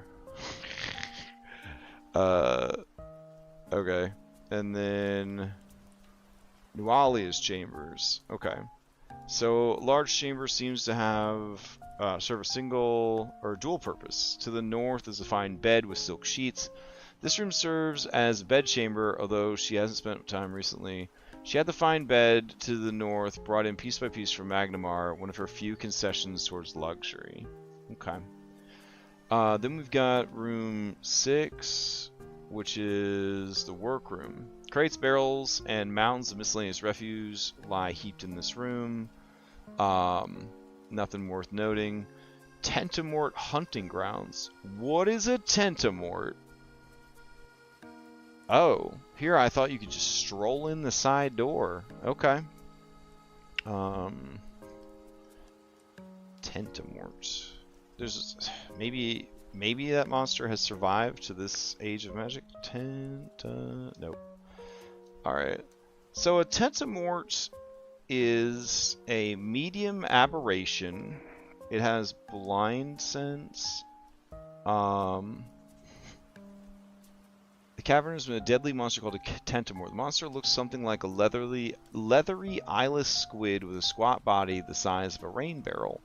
Its lower body splits into a tangle of tentacles the creature uses to slowly move on, while two longer tentacles, one thick and muscular and the other lithe and tipped with a bone stinger, emerge from either side. Exceptionally long-lived, the nearly mindless predator has fed on seabirds for years and has grown quite adept at snatching them out of the sky. When the goblins moved in, they lost several to its tentacles, and then they said leave it alone. Lyrie spent several days studying the monster after she arrived, going so far to lure several goblins in there so she could watch the monster eat them. But she's learned all she can of the creature and grew bored within a few days. Okay, how do you keep it out of your work area? Oh, is it over there in 8? Is that the situation? No. It liquefies organs. Oh my god. Okay. Damn. There's got to be something that's like this monster. Tentamort. Pathfinder. Oh, is that what it looks like? Oh. It's pretty cute. Okay. The Tentamort. Okay, don't show this again. Damn. Alright. Let's see. We're gonna go over here. We're gonna go PF2E. We'll go to Monster Maker. Alright. Oh, that's not a good one. We're gonna go to...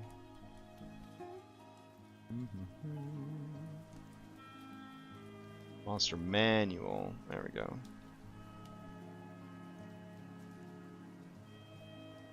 Alright. Let's see. Look through.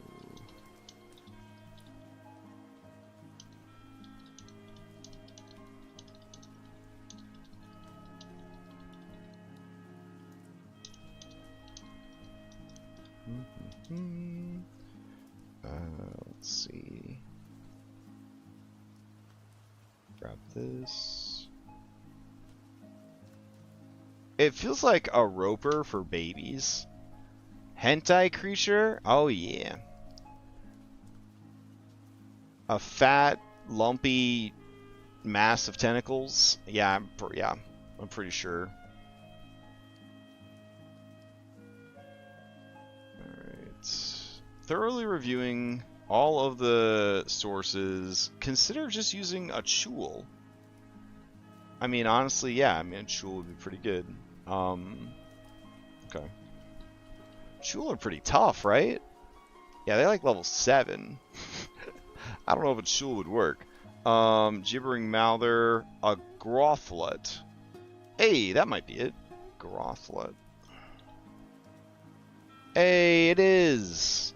Oh, it looks really gross, though. But I think that might be what we're looking for. Carnivorous Blob or the Giant Amoeba. Egg laying and corpse incubation. Ugh. Tentacle specifics. Consider reskinning a giant octopus. Okay. This has digestive spew and disgusting demise. So I feel like that's pretty good. We'll just put a Grothlet. That's fine. Yeah.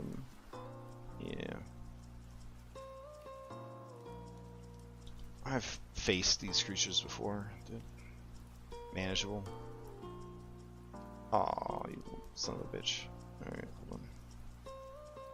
I don't know why so many of them are coming in broken. There we go. And then we'll change the name of this to be, what the fuck? Question mark, question mark, question mark. There we go.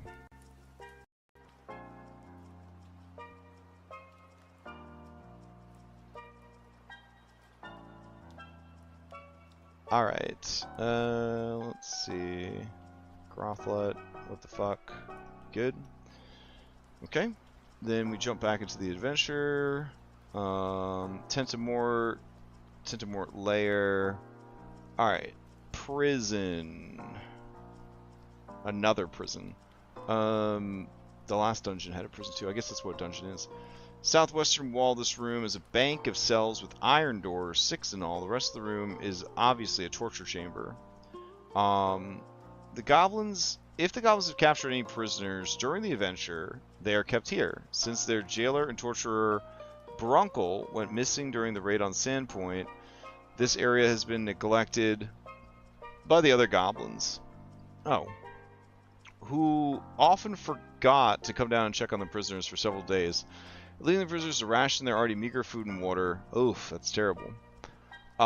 These are really hard to open, but the keys can be found in Area 10. Oh, okay. Brunkle's lair. This dusty nest of rags, dog hides, and straw. Brunkle, a goblin fighter rogue and the second toughest goblin in the tribe, once lived here and serves as a torturer. The Thistletuff goblins assumed that if anyone could survive the raid on Sandpoint, it would be Brunkle. They were wrong. Brunkle died on the sheriff's sword within minutes of the raid beginning. Well, shit. Okay. That's kind of fun. That there's like, you know, consequences for actions on both sides. Chapel entrance, 2 large stone doors, blah blah blah. These stone doors are well maintained and open easily. This is a shrine to Lamashtu. This is a chapel of Lamashtu. Let's see. The sculpture depicts a very pregnant, but otherwise shapely. I don't know how to tell the writer of this adventure, but there is nothing more shapely than a pregnant woman. Okay. Wow. I hope in the years since he wrote this adventure, Dude Bro has seen a naked woman himself. I hope that has happened for him. Okay, let's keep going. Recently reconsecrated by Nulia, this shrine to Lamashtu had laid dormant for many years. Ever since the previous chieftain succumbed to rabies and left Rip Nugget in charge. Rip Nugget has always viewed his inability to receive Malfeshnor's empathic sendings as a flaw, but after he threw several goblins who dared question this flaw into the Howling Hole, no one at this top talks about it. Okay, okay. Creatures. When Nolia arrived here, drawn by her dreams, she quickly rededicated this chapel to Lamashtu in much the same way. Sandpoint would... can't see it. Let's see. Lamashtu, in much the same way, Sandpoint would rededicate their own chapel several months later. In reward, Lamashtu sent her 3 of her minions as a reward. Sent her 3 of her minions as a reward. Lean creatures that look like jackals with smoking red eyes and black fangs.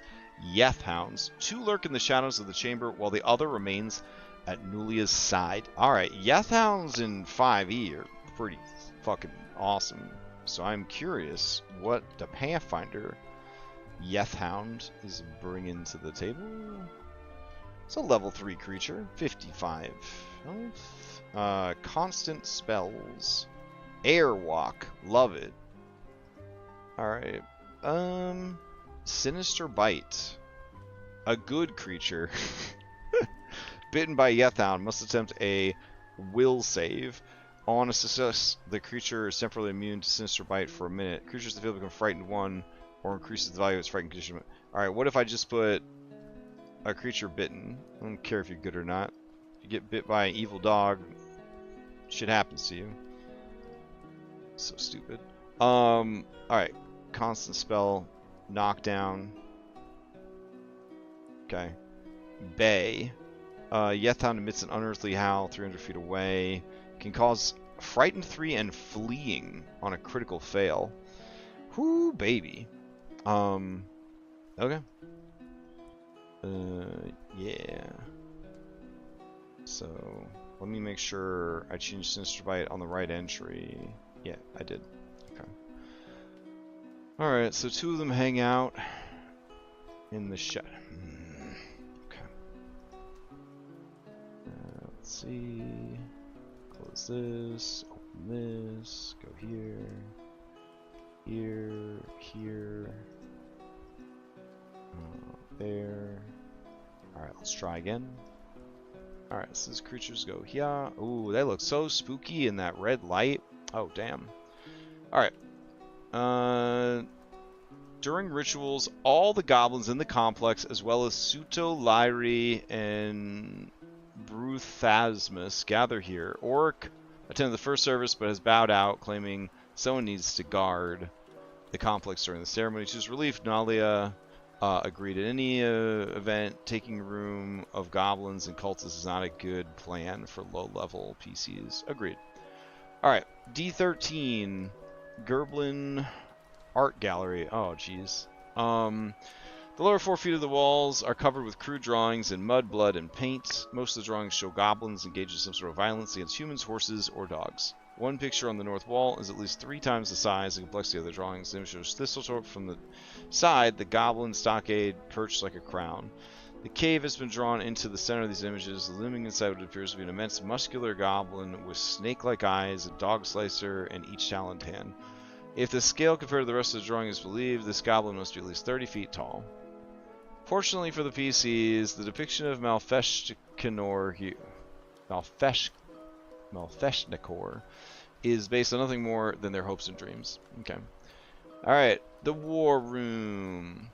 Investigation in this room. Blah, blah, blah. Creatures referred to as Sin Spawn, who shall invade Sandpoint.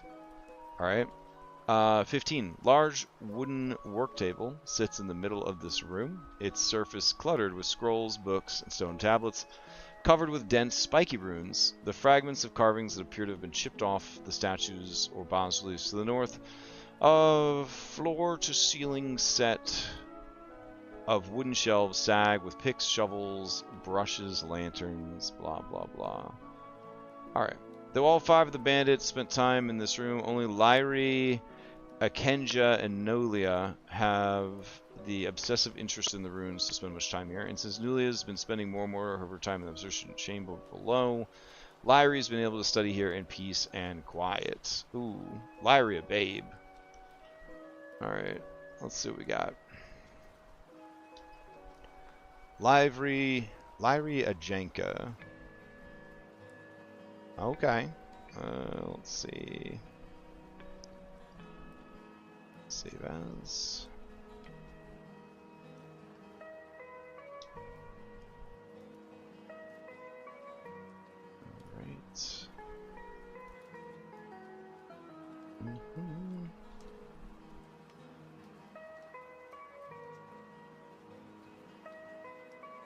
That's right. She's got the little cat familiar. Okay. Do that. This. Remove background. Nice.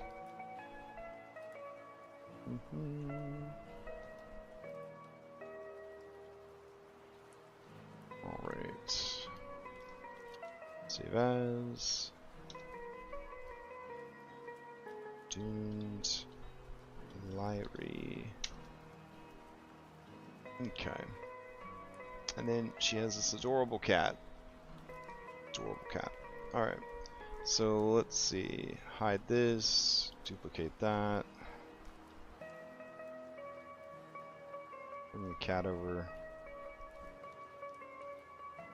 Okay. Lyrie.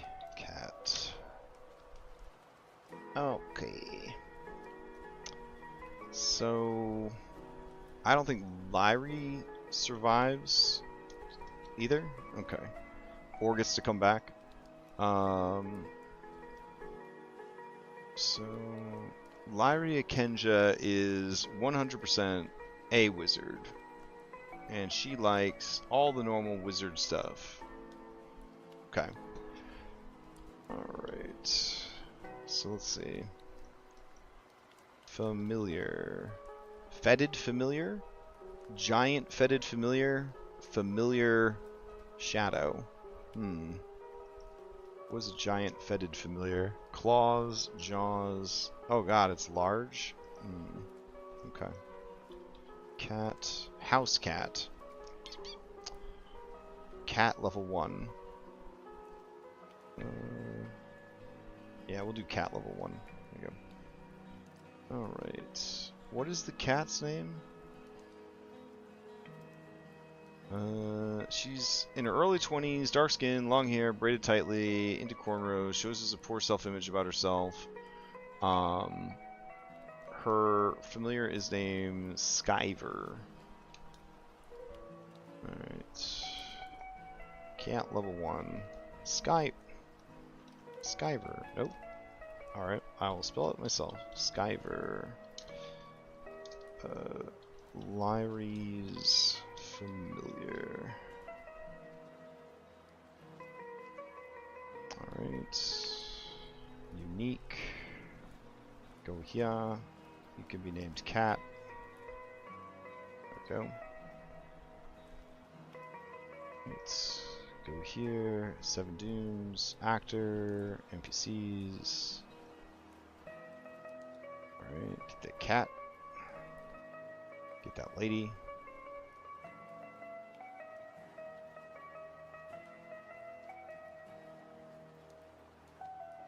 Maybe?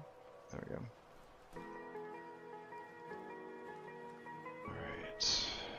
Cat. And... Cat. Cat is tiny. Cat is beast. Cat is familiar. Nope. Cat's magical. Nope. Alright, we'll leave it as is then. Cat has a cat tag? There's no such thing. Okay. Alright. So she's chilling in this room with her cat. Got it.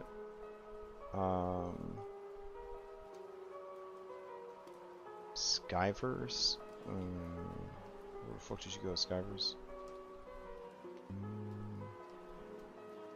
Ah, there we go. Okay, and then we need her Lyrie. So Lyrie is a wizard all the way. So we're gonna do mercenary wizard level 3. That seems pretty good. Yeah. Alright. So drag that in. And 7 Dunes, actor, NPC. Got that. Okay. Not sure why that came in so small. Why did it come in so small? It's like smaller than all the... Oh, I did it on the wrong fucking one. Ah, that's so frustrating. Alright. Yeah, I did it on the ×2 one instead of the one I wanted. You know what? I'm just gonna get different art of her, because I don't really like that art. Let's see what we can find.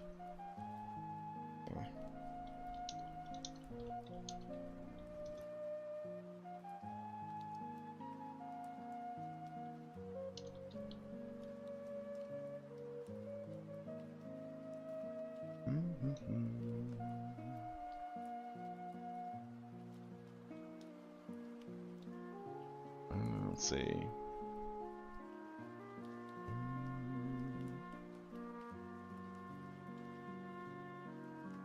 Ooh, that one's pretty cool.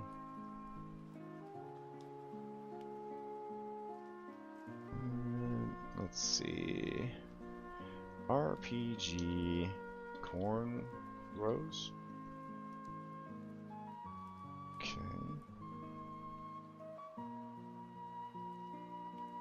Hey, that'll work. Alright. Copy. Okay. I don't mind the cap being incredibly small. That's fine. Alright, let's do that.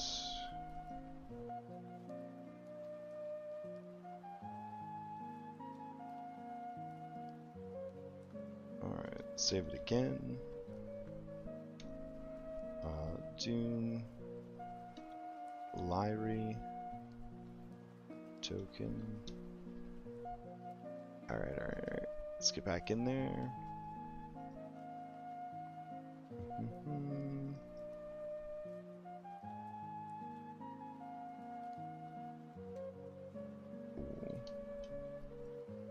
Alright, select.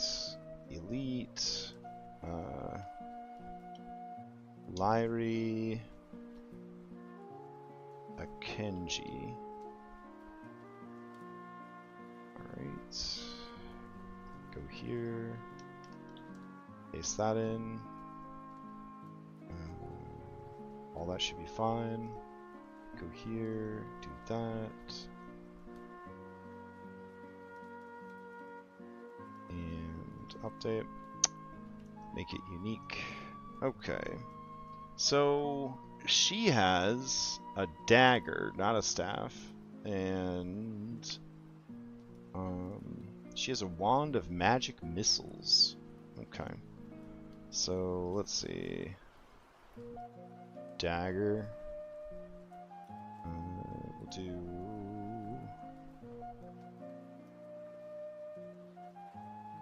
Ooh, dagger pistol would be kind of fun. She doesn't really need it though. Dagger. Okay, Explorer's Clothes. Spellbook full of spells listed in spellcasting entry. That's cool. How do we do wands? I can't ever remember. I think I have a macro to generate wands. Pawn wands. Generate wand. Let me see. Go over to our macros. Oh, we haven't imported all of our macros yet. Well, shit. Okay, so let's go here. Search for macros. And Crash Finder. Oops. All right. Go to macros. And I'll just drag all these guys in. So, boop, boop. Alright. Hero suits, level, miscellaneous player junk. I don't actually want the overlays. Player friendly, ranged combat, rideable.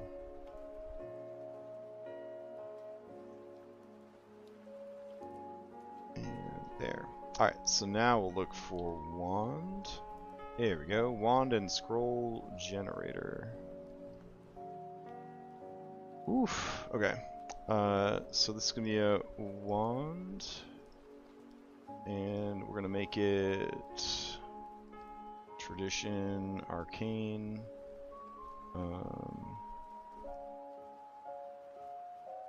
Output. Generated loot actor, I guess. Okay. Wand of Grease. I don't want it to be Wand of Grease. You son of a bitch. Let's see. Magic Wand, first rank spell. Okay. What spell is it gonna do though? We want Wand of... What do they call Magic Missile now? Force? Bolt? Arcane Blast? Fuck. PF2E Magic Missile. Alright. Force Barrage. So dumb. Okay. Wand of Force Barrage. Okay. We'll do rank 2. We'll do second rank spell. Alright.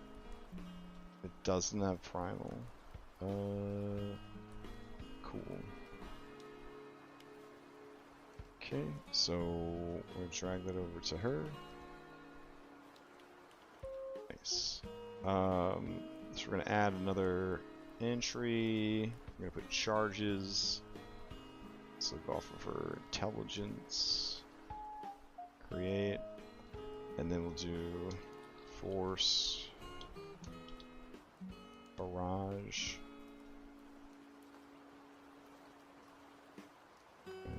Yeah, I guess we have to just keep dropping it in. Force barrage. Alright, cool. Charges. So 2. Alright, DC 20?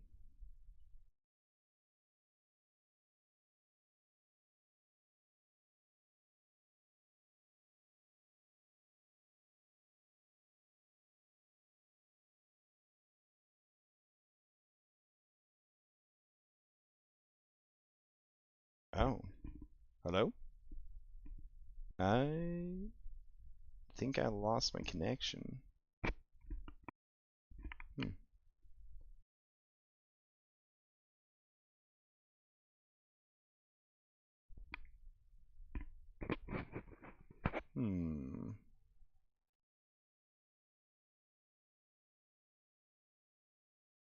Oh, I just ran out of music.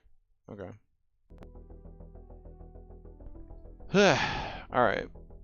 We're definitely putting in the time, getting this prep done. Okay. So approximate, Ray of Frost, Prestidigitation, Gale Blast, get a Wand of Magic Missiles.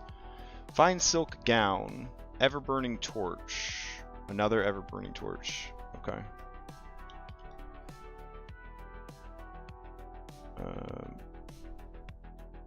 There we go.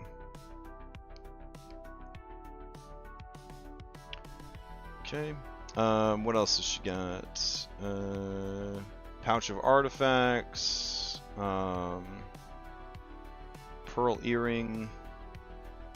And then she got scrolls. Scrolls for days. Alright. So we'll give her 5 random scrolls. Let's see.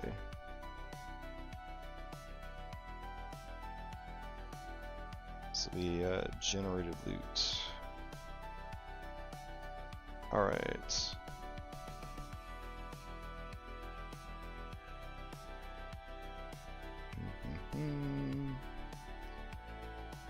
Okay.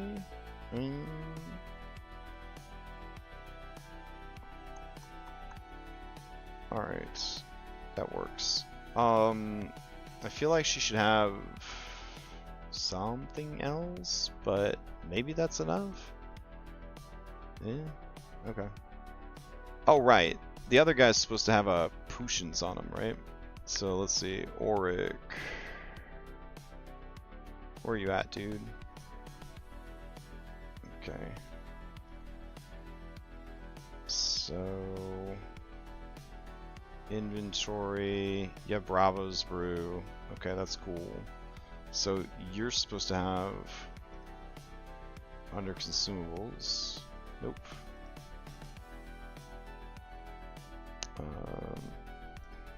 Healing. Alright. So potion of healing. Alright. And then we're gonna give him a mutagen. We'll give him a Drakeheart Lesser. Actually, can't remember what the penalty is for Drakeheart Lesser.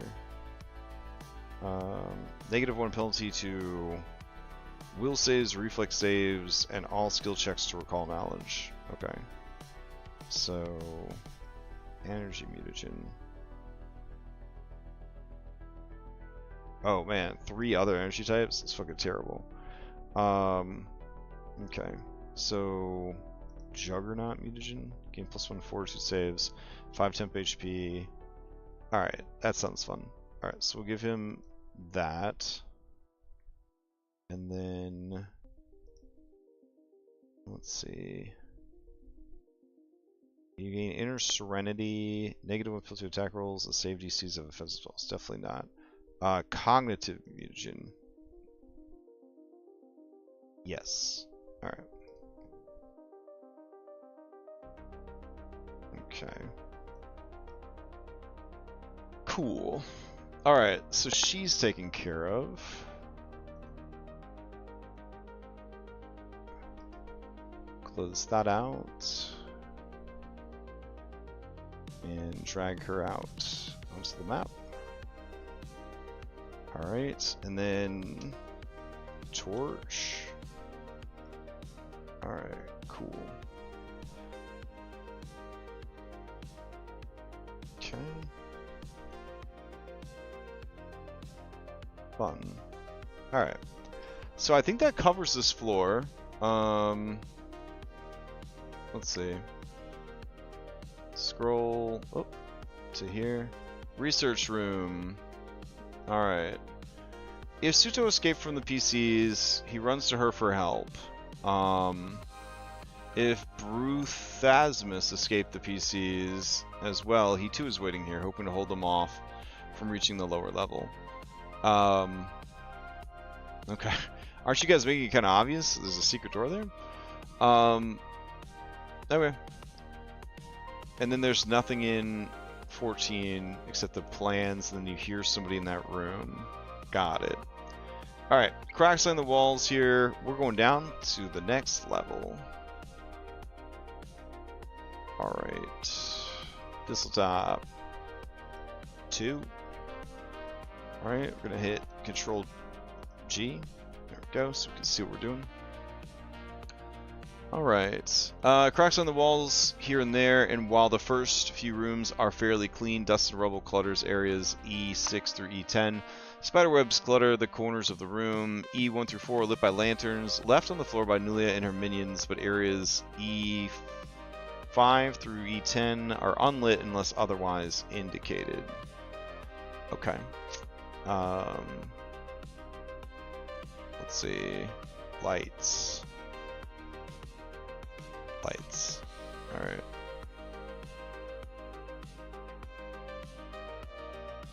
Okay. So grab this.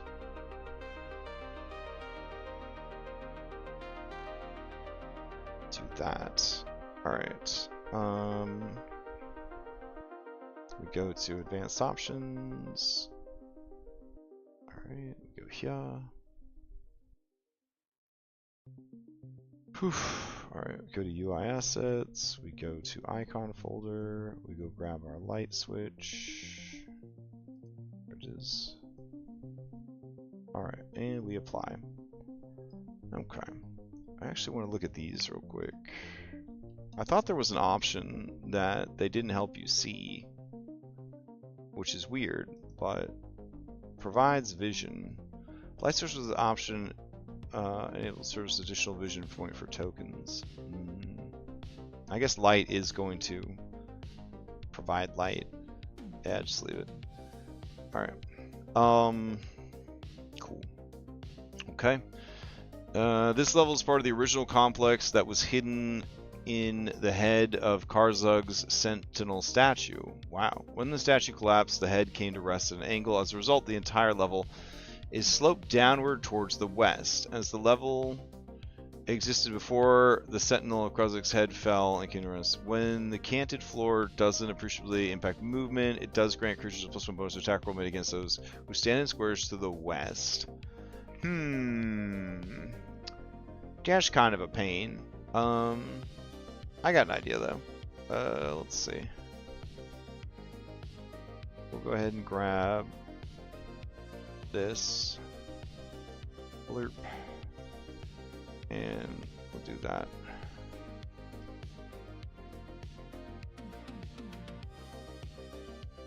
Alright, so we'll just treat it as when you're heading to the right, it's difficult terrain. When you're heading to the left, it's fast terrain.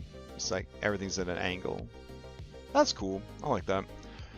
Alright, cracks line the walls, blah, blah, blah. Air quality in these chambers is surprisingly good, and temperature never varies. Okay. These are because of magic. Cool. Ancient door, E1. A stone door just around the corner from the steps hangs slightly ajar. The detailed carvings that once covered its surface defaced by chisel marks and hammer blows to the extent that only a few remnants of images, mostly of gemstones and crowns, remain. The floor here is slanted towards the west. This door was damaged hundreds of years ago when the cultists of Lamashtu tried to batter it open, only to release a monster that once lurked in the room beyond. The Hellcat's Hall. The statues once depicted Rune Lord Karzug, although time and the Hellcat's endless anger have left them too damaged to be recognized. Only the DM knows this really cool plot information. Alright. E3, trapped hallway. This short hallway rises in a slope to the east, 5 feet from the western door. The floor is polished and shiny. A pair of stone statues depicting stern men wielding glaives. Yep. To the east, stern statue broke long ago, tumbling down the hallway to come to rest against the western door, which made it difficult to open. They've cleared it away. Oh, there was another statue. He fell down. That's fun. 2 hidden iron portcullises are recessed into the ceiling around the polished section of the floor, as indicated on the map. When a creature steps between them, a pressure plate causes them both to drop with a clang. 1 round later, the 2 statues begin slashing at the space between them, cutting the trapped intruder to ribbons. The lever that raises and lowers the portcullis and switches the trap on and off again can be found in area E4. Ah, I see. That's rough. How are they supposed to get past it? Alright. When Nulia first explored this area with her allies, one of her bodyguards, a stoic Shoanti barbarian named Yagan, triggered the trap and was killed by it. Since then, she and her remaining allies have taken the exploration of these chambers very slowly, with Suto checking for traps extensively before they move to an area. The polished section of floor is all that remains of the mess Yagan made after the survivors cleaned the place up. Nulia burnt his remains in the temple as an offering to Lamashtu and sold his gear on a trip to Magnamar a few days later. While she's working in E4, Nulia keeps the trap activated. When her allies wish to visit her, they call out from the doorway to area E2 to have her turn off the trap. If the PCs trigger the traps, Nulia hears the noise and prepares for trouble and makes it double. Once the trap is triggered, the glaives continue slashing whoever stands in the room as long as the pressure plate remains on the square between them. Both glaives are standard glaives that can be sundered against the trap. Attack roll 2 rounds after the trap activates. A 10-foot deep pit opens in the square, dumping what remains of the victim to the area below before the whole thing resets itself. A still living victim can attempt a DC 20 reflex save to avoid falling into the pit by either clinging to the portcullis or the statue alcoves, but when the pit closes automatically 1 round later, the victim's weight on the lid should start the cycle all over again. That's fucking terrible. Okay.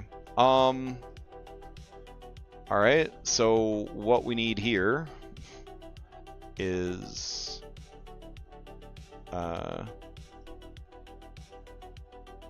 this would go like this. This would be a secret door. and it would be open. Oh man. Okay. So they gotta decide if they go back or they go forward. But if that happens, these guys start slashing. All right. Does it close? Does it close this off too? That'd be pretty dope if it did. All right. So then we need a pit, I guess. Let's see.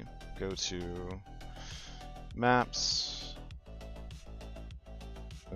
traps, and do we have a pit?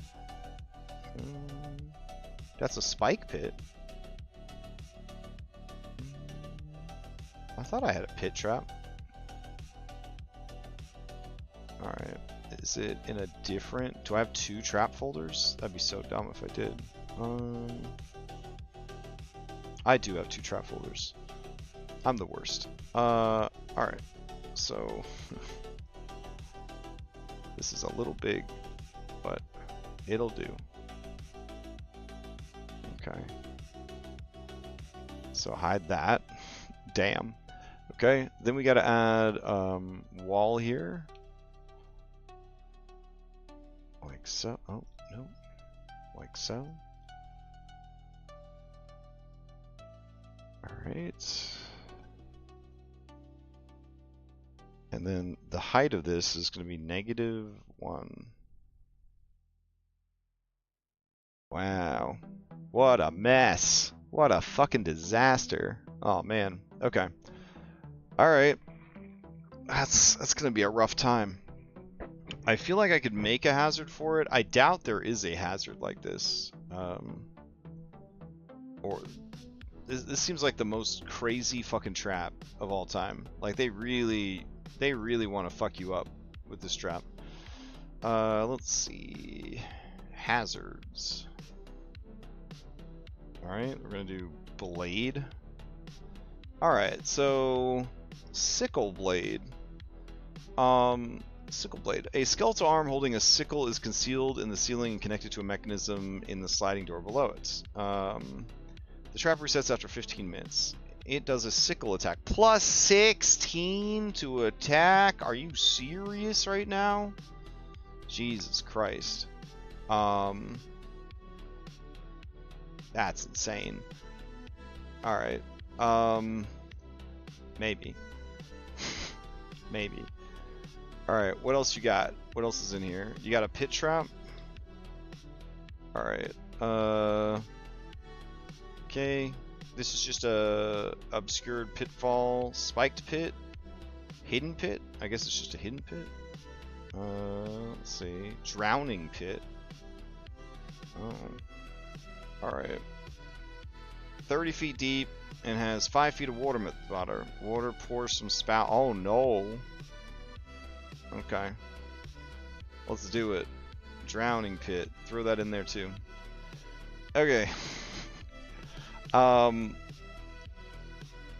It's manageable. They'll be fine. But what if there were some oozes that just scare me out? What if there were some oozes that lived in the pit? Let's see. Ooze. Ooze mephit. Bathtub ooze. Oh. That's adorable. Alright. Sponge for magic. Yeast ooze. Sewer ooze. Swamp ooze. Acid oozlet. Yeah. Okay.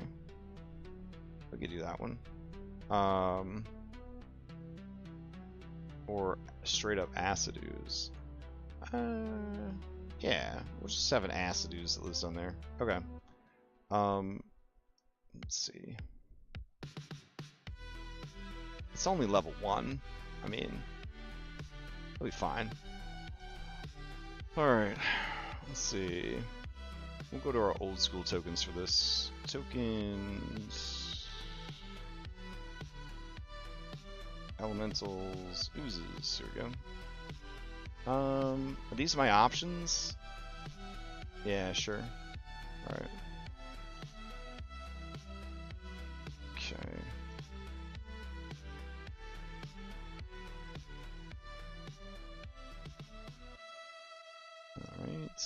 here, go here. That's good. Pop, pop. Okay, go there. Alright. Drag that thing down. Oh my god. It's a bad time. This is a bad time. Alright. Jesus Christ. Okay. Observation deck. A wide stone ledge of red marble lines the curving walls of this room, which is well lit by 4 burning skulls that sit in each corner. 3 chairs rest in the room, and both stone ledges are covered with book scrolls, teeth, bones, scrimshaw artwork, jars of deformed creatures soaking in brine, taxidermy animals and limbs, and other strange objects. To the north, a large round fountain filled with frothy blue water fills the room with the gentle sound of bubbling. The burning skulls are continual flames. Let's see. Alright. The objects on the shelves are various holy texts, scrolls, relics, and other objects sacred to the worship of Lamashtu. The primary villain of this adventure is likely encountered here, Nualia. Nualia's recent success with the ritual to offer her foster father's corporeal remains to Lamashtu, a sacrifice more symbolic than anything else, saw her rewarded with a promise of things to come. Her left hand has been transformed into a demonic red talon. With the exception of her demonic hand and her scarred belly, the rest of her body is incongruously beautiful. Yet in her madness, Nualia has come to view her silver hair, violet eyes, and shapely figure. Oh my Jesus Christ. The shapely figure, almost as shapely as the pregnant ladies. Oh my god. Come to view her silver hair, blah, blah, blah. Scar, visited upon her by her angelic heritage. She wants to shed this part of her, become fully monstrous, to better serve her new master. She wears the mark of her devotion to Lamashtu proudly, keeping her midriff bare to expose the ugly scars and wounds across her belly. The transformation of her hand into... By the way, she could birth monsters. I don't know how body horror it's going to go with this, but... The transformation of her hand into a talon's not only reward a third Yeth Hound is constant companion, loyal and eager to please.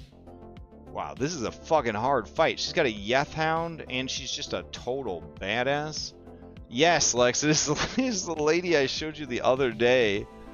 Alright, so here's the loving Yeth Hound. Love that.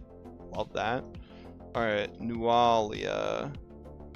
Nualia Tobin. Oh my god, she's so fucking scary. Yeah, so...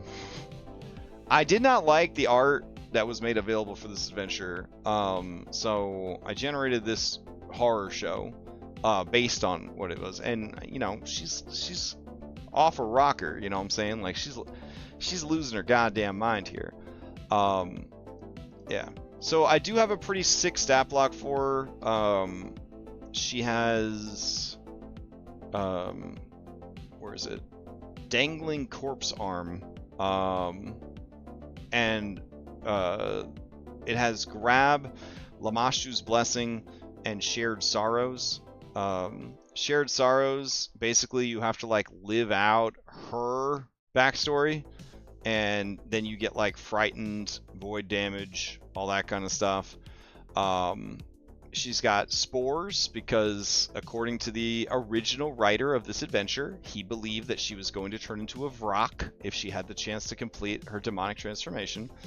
So I gave her some low-level versions of the Vrock ability.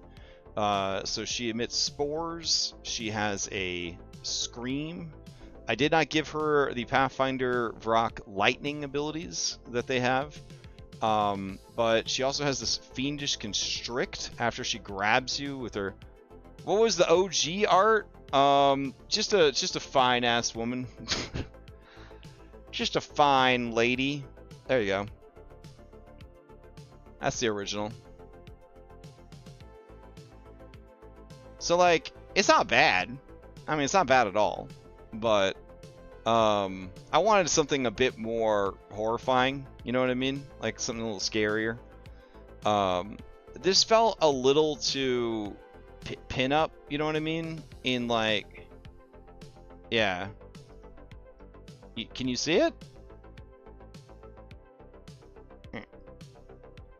Yeah, like that's the original. Right. Like, if this woman is all about being monstrous and, you know, a champion of Lamashtu, I feel like Lamashtu would have already made her just hideous. You know what I'm saying? And then, like, what she perceives as her lingering beauty is just, like, body dysmorphia encouraged by Lamashtu. Because Lamashtu's a bad guy, you know, like, evil. So anyways, I'm pretty happy with the stat block. She's able to make these spores grow in your body, so like ropes of like flesh burst from your skin and try to like restrain you. She can like hold you with her arm, like smash you into stuff. She can give you the benefits and detriments of Bestial Curse, which I think is a pretty cool way to do that. Only if she lands a critical hit, though. But if she lands a critical hit, you also have to save against the effects of Bestial Curse as she turns you into a monster. So, overall, I was pretty happy with the stat block I came up for. Alright, so, I was happy that they weren't like, they didn't give her a move where she just like gets pregnant mid-battle and like births like a monster in the middle of the battle. I felt like I was worried that was going to happen, but it did not. Let's see. So she talks about how she's going to use the Sin Well, you know, fuck everybody up, the Rune Well to make Sin spawn. Alright, so I think it's a little anticlimactic that you fight her, and then there's still more dungeon. So that's a little weird. Because in a very Final Fantasy way, you think that she's like the final boss, and then it's like, actually, it's this other thing that you maybe heard once or twice in the entire game, if that, but now you have to beat that thing also. So it does have that sort of Final Fantasy, like, oh well, keep going. Yeah. So, keep going, and we've got the Portal of Greed. The southern wing of this L-shaped hallway ends at a pair of stone pillars carved with depictions of two skeletons reaching out to catch a skull between them, while to the east, the hallway narrows to frame a circular carving of what seems to be an immense stack of gold coins that rise from the floor to ceiling. The edges of these coins are carved with tiny, spiky runes. Excuse me. This stack of oversized coins is actually a pillar that can be triggered to sink into the floor to provide access to the room beyond. Nulia and her allies have not yet discovered the method to trigger the pillar. Hidden in the wall to the left and right are tiny coin-sized slots. Jesus Christ. A DC 28 search reveals the coin slots and the fact that there's a hollow space beyond the pillar. Inserting 1 GP into each coin slot causes the pillar to noisily grind down into the floor. The coins themselves vanish, transported to Karzug's treasury hundreds of miles away in the legendary Zin Shalast. The pillar itself bears a permanent image to make it look like it were made of gold, but in fact it is made of stone. Alright, so we do have to make sure that this completely blocks the way through. Not kind of blocks the way through. This is a Legend of Zelda door, essentially. Alright. Stack of oversized coins, blah, blah, blah. Alright. So crypts, so you gotta go into this room. You gotta do this room to go the rest of the way. 4 pillars support the dome ceiling of this room. Several alcoves, containing standing sarcophagus grace the walls, and a statue of a stern man wielding a glaive holding a book stands at the far end of the chamber. This small crypt was used to inter the bodies of the complex's architects, as was tradition in Karzug's time. The architects in this case were interred alive, but now only bones remain. The secret door can be found with a DC 25 search check. Although the architects willingly allowed themselves to be buried alive here, 3 of the 6 were not able to maintain their devotion for long. They died in horror. Shadows. Oh shit. That is really, that's harder than the final boss. Okay. Let's see. Shadows. Oof, that's really bad. Shadows are so strong. Oh man. Alright. Shadows are level 4, bro. Alright. I really don't want them to have to fight 3 fucking shadows. They'll fucking die. What could they fight instead? Hyrexin? Yeah, let's do that. We'll do Hyrexins. Okay. It's much more manageable. Alright. Now, we could bring over the shadows and do a little mash. Let's see. Shadow. Alright.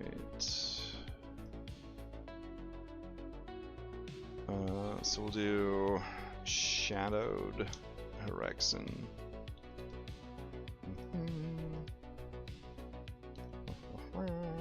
Do that. Let's get rid of that. Alright. So, what does a Shadowed Hyrexin bring to the table? Light vulnerability. Attacks against the shadow are treated as magical if made by a creature who is in magical light or with an object that is in magical light, such as from the light spell. Okay. So, light vulnerability. Resistance. Alright. Resistance. Type. All damage. 5. Except for... double versus non-magical? Jesus Christ. Okay. Let's see. Force.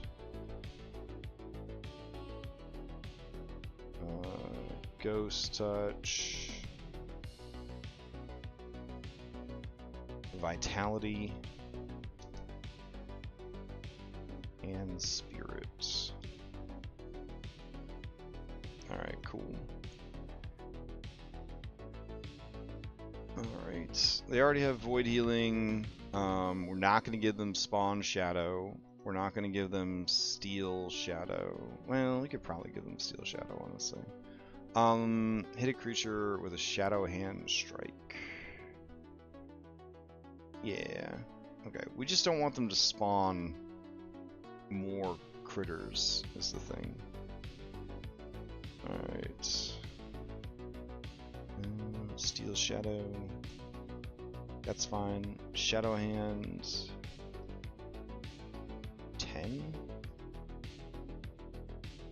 Alright, cool.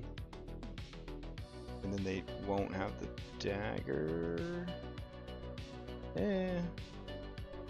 While wielding favored weapon, anybody with the holy trait, I don't think that's gonna come up. Here, we'll just additional attack effects. Alright. Steel Shadow and Heretic Smite. Cool. Alright.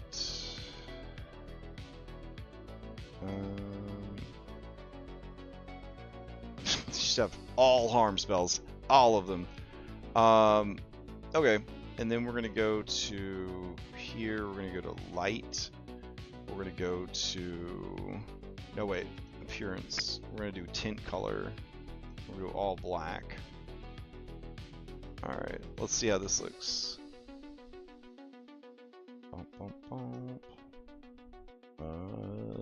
Shadow Hyrexin. It's just an inky blob. Because it doesn't have transparency on the token, I guess. Alright.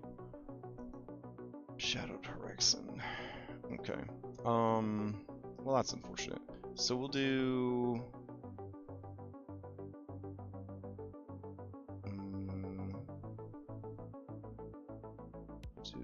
You know, we'll just leave it alone here.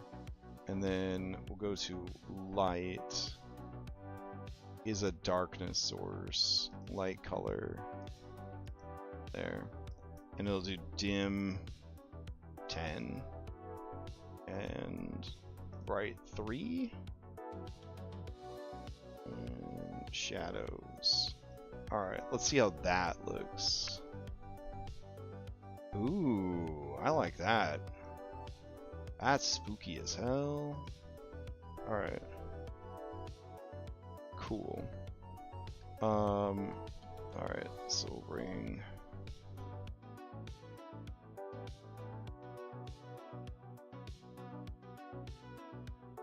That's a good compromise. Okay. Then there's just an optional side boss. Just an optional side boss. Giant hermit crab. Okay. Small crypt was inter the bodies. Blah, blah, blah. These shadows do not pursue foes outside of this room, but they will fight to the death. The sound of sloshing water fills this room, which has nearly collapsed entirely into a large tide pool. In the pool remains an incredible treasury. Shattered urns, blah, blah, blah, blah, blah. What is the treasure in this room? What is the treasure? Oh, buddy. That's a fuckload of treasure.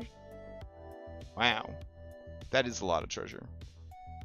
I feel like you're kind of underselling it. Oh, maybe. Maybe it's in there. Oh, I could see a little bit of it. Okay. So I'm supposed to find a giant crab monster to put in here? Alright. Crab. Giant crab. Giant hermit crab. There he is. Alright. And he's the same level that he's supposed to be. That's wonderful. Okay. So, do this. How did he get in here? How is he still alive? What did he eat? What is he sustained on? I have a lot of questions though. Lamashtu's blessing. Oh yeah, that's definitely it. Let's see. Giant hermit crab. Blah blah blah. Okay. Yeah. No, why did... Okay. Alright, appearance. There we go. Wow. You could be bigger than that, dude. Why are you so small? Get bigger.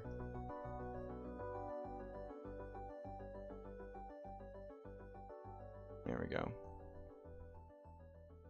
Alright. Where are you live? Where are you hiding? Over here?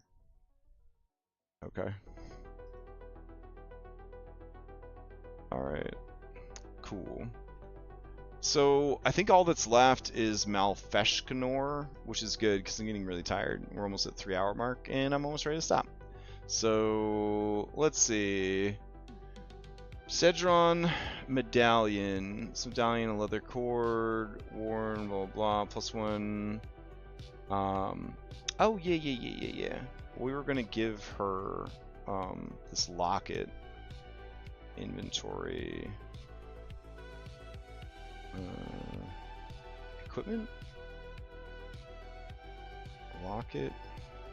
Desolation locket. There we go. Services golden heart-shaped locket is nearly worn through with cracks. If open, reveals a portrait of someone the bearer loved dearly and is lost. The spell DC of any spell cast by activating this item is 24. You can cast Haunting Him, and you can cast Fear.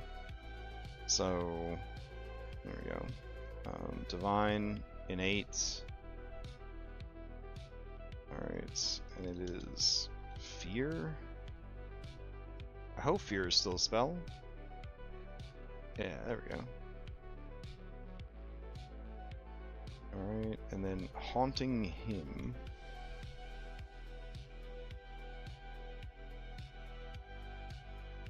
Alright. Cool. Alright. So, communication room. This barren room just got a puzzle in it. Statue collapse, blah blah blah. Transmutation chamber. This is where they would do some skin grafting. Good times, good times. So we could actually look flesh warper.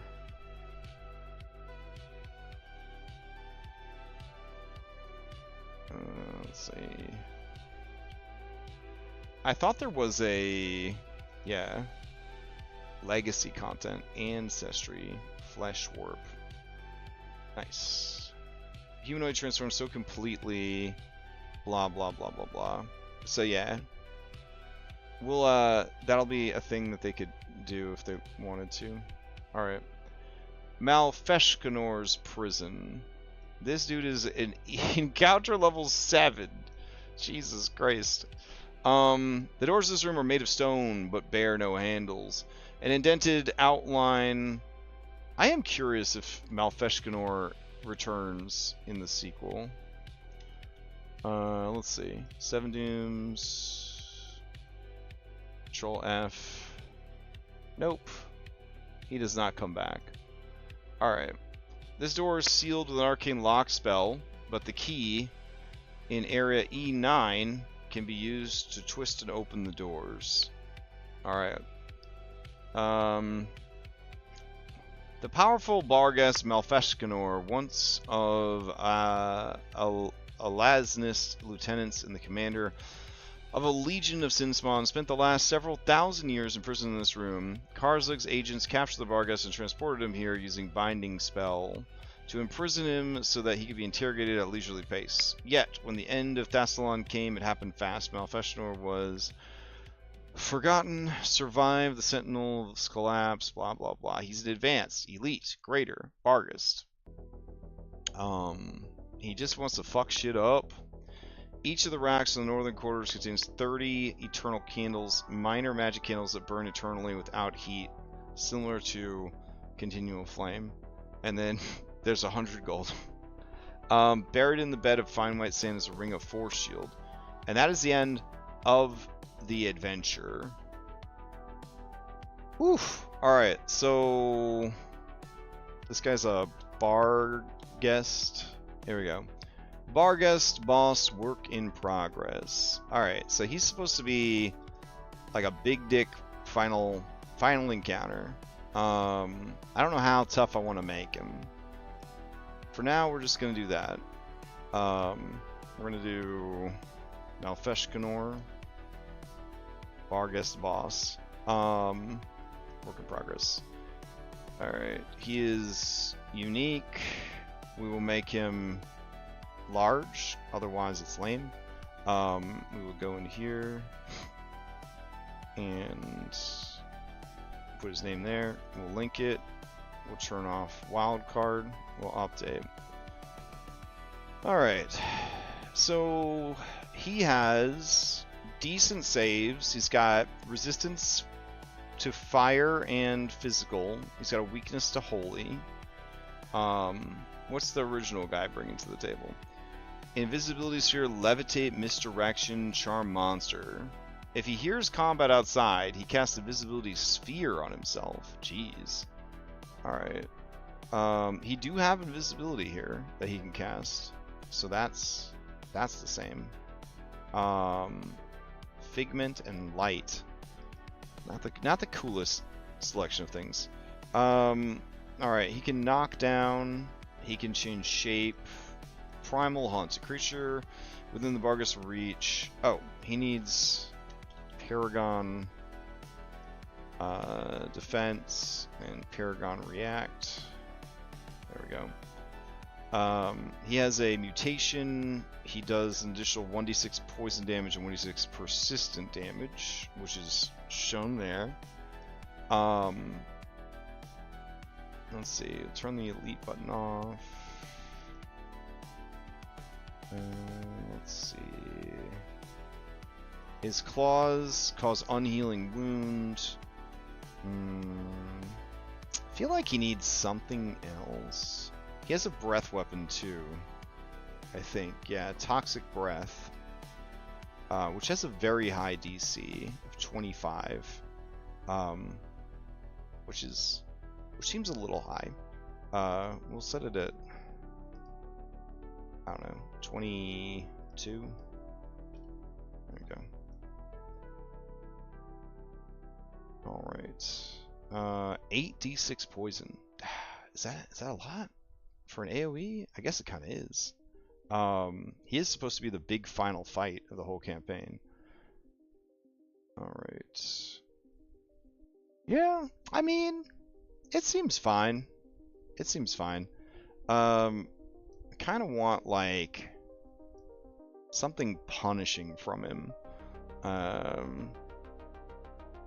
Something like give him a reaction. We'll give him a sick ass reaction. We'll call it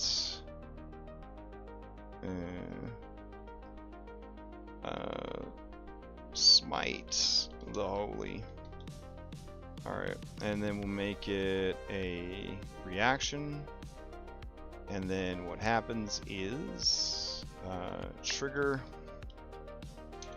creature within 30 feet deals holy damage to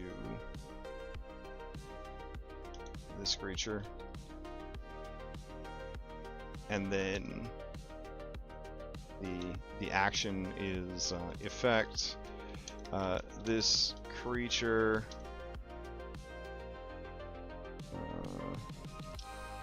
strides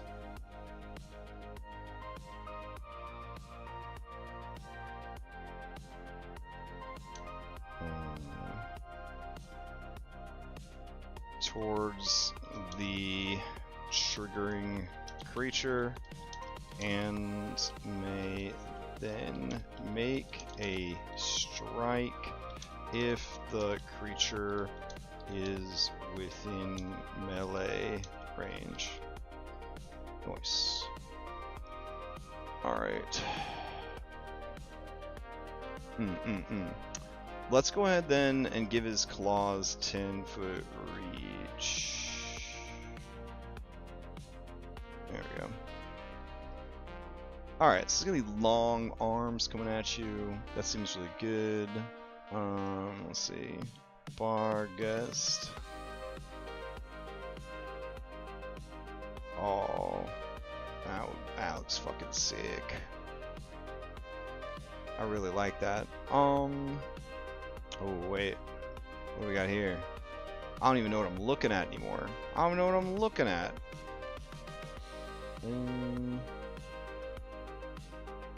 Ah, yeah. That's good. Alright. I mean, it just keeps getting cooler and cooler. Like, but I think we'll stop here. This one seems good. Yeah. Alright. Doomed Malfez. Core. Alright. And we'll do a big token for this guy. Let's see.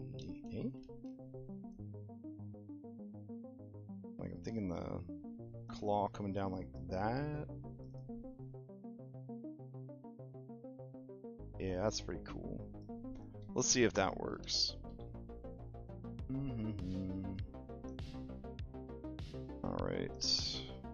Remove background. Nope, that was fucking terrible. Alright. Let's see. Damn. Tolerance is already at 32. Damn. Okay. I just didn't want to have to do a lot of cleanup myself.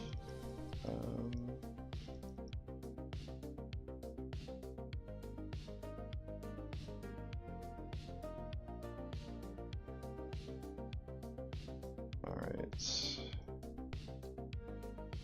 Nope.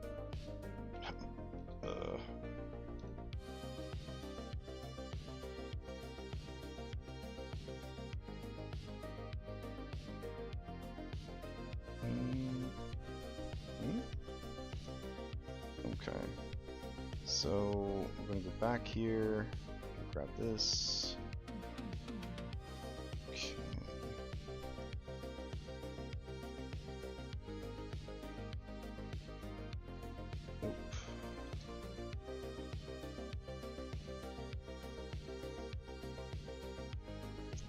feel like that works. Yeah.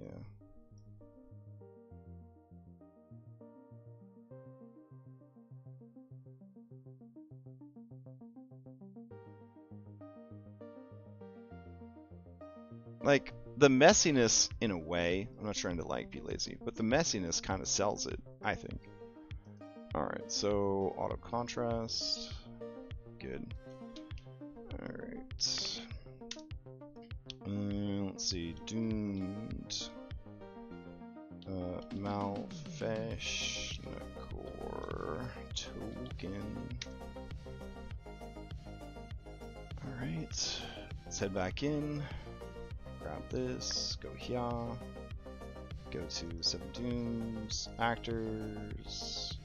NPCs. Alright, got the art.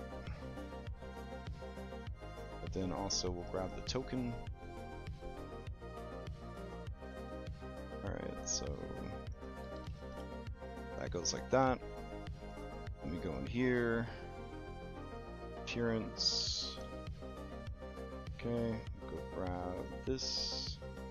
Then we're going to make his blood neon green. We're going to crack this open. I don't know, like that. And then we're gonna go to light. And we'll do 10 and 0. We'll do a sort of smoke patch around him. That seems kind of cool. With a high contrast, a high shadow. Alright. Let's see how that looks. Alright. Final chamber. And also, is this just like fucking lava in the final chamber? Am I seeing this correctly? Alright. Oh, he's way too big. He's way too big. Damn. Alright, hold on. Let's see. Appearance.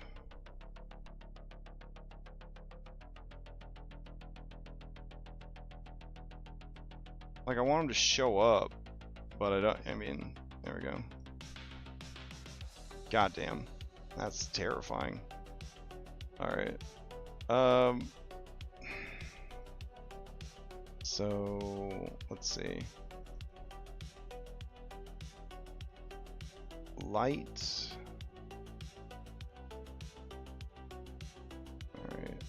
We're gonna change all these lights to be green.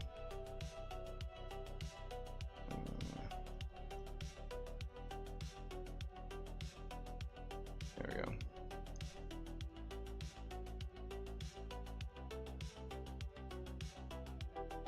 Nice. Alright, then I'm gonna actually give him immunity to fire. And I hope to God he doesn't dunk anybody in the fucking lava, because that's gonna be rough. Let's see.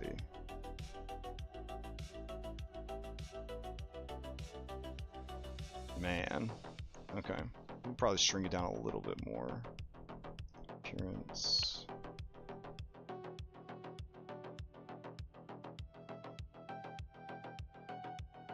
There we go. Dude, you open that final door and that's what you see waiting for you? Like, what the hell? Anyways. Alright. We have finished the conversion of Burnt Offerings to Pathfinder 2e. The entire adventure is done. It starts next week, and then we are going to do some prep off stream to get some of the little things done, like setting up the player characters and getting their stories integrated into the campaign, and then the actual campaign 17 years later, assuming they survive. We're going to do a prep session before the game next week, and we're just going to kind of go over everything that we need for that first session to get everybody set up and established. I did get permission from the group. We are going to record it locally, So I'll put that up on Google Drive for Patreon people. So if anybody on Patreon wants to watch this game, you can watch the GM view of the game. It'll be a Patreon exclusive, I guess. And then I'll just take the audio recordings will be available to my players in case they miss a session or they just want to go back and listen to a session. So yeah, all right. I'll be back on Thursday to run some Skyhaven, do some prep for Skyhaven, and hope everybody has a good week. And I'll see you next time.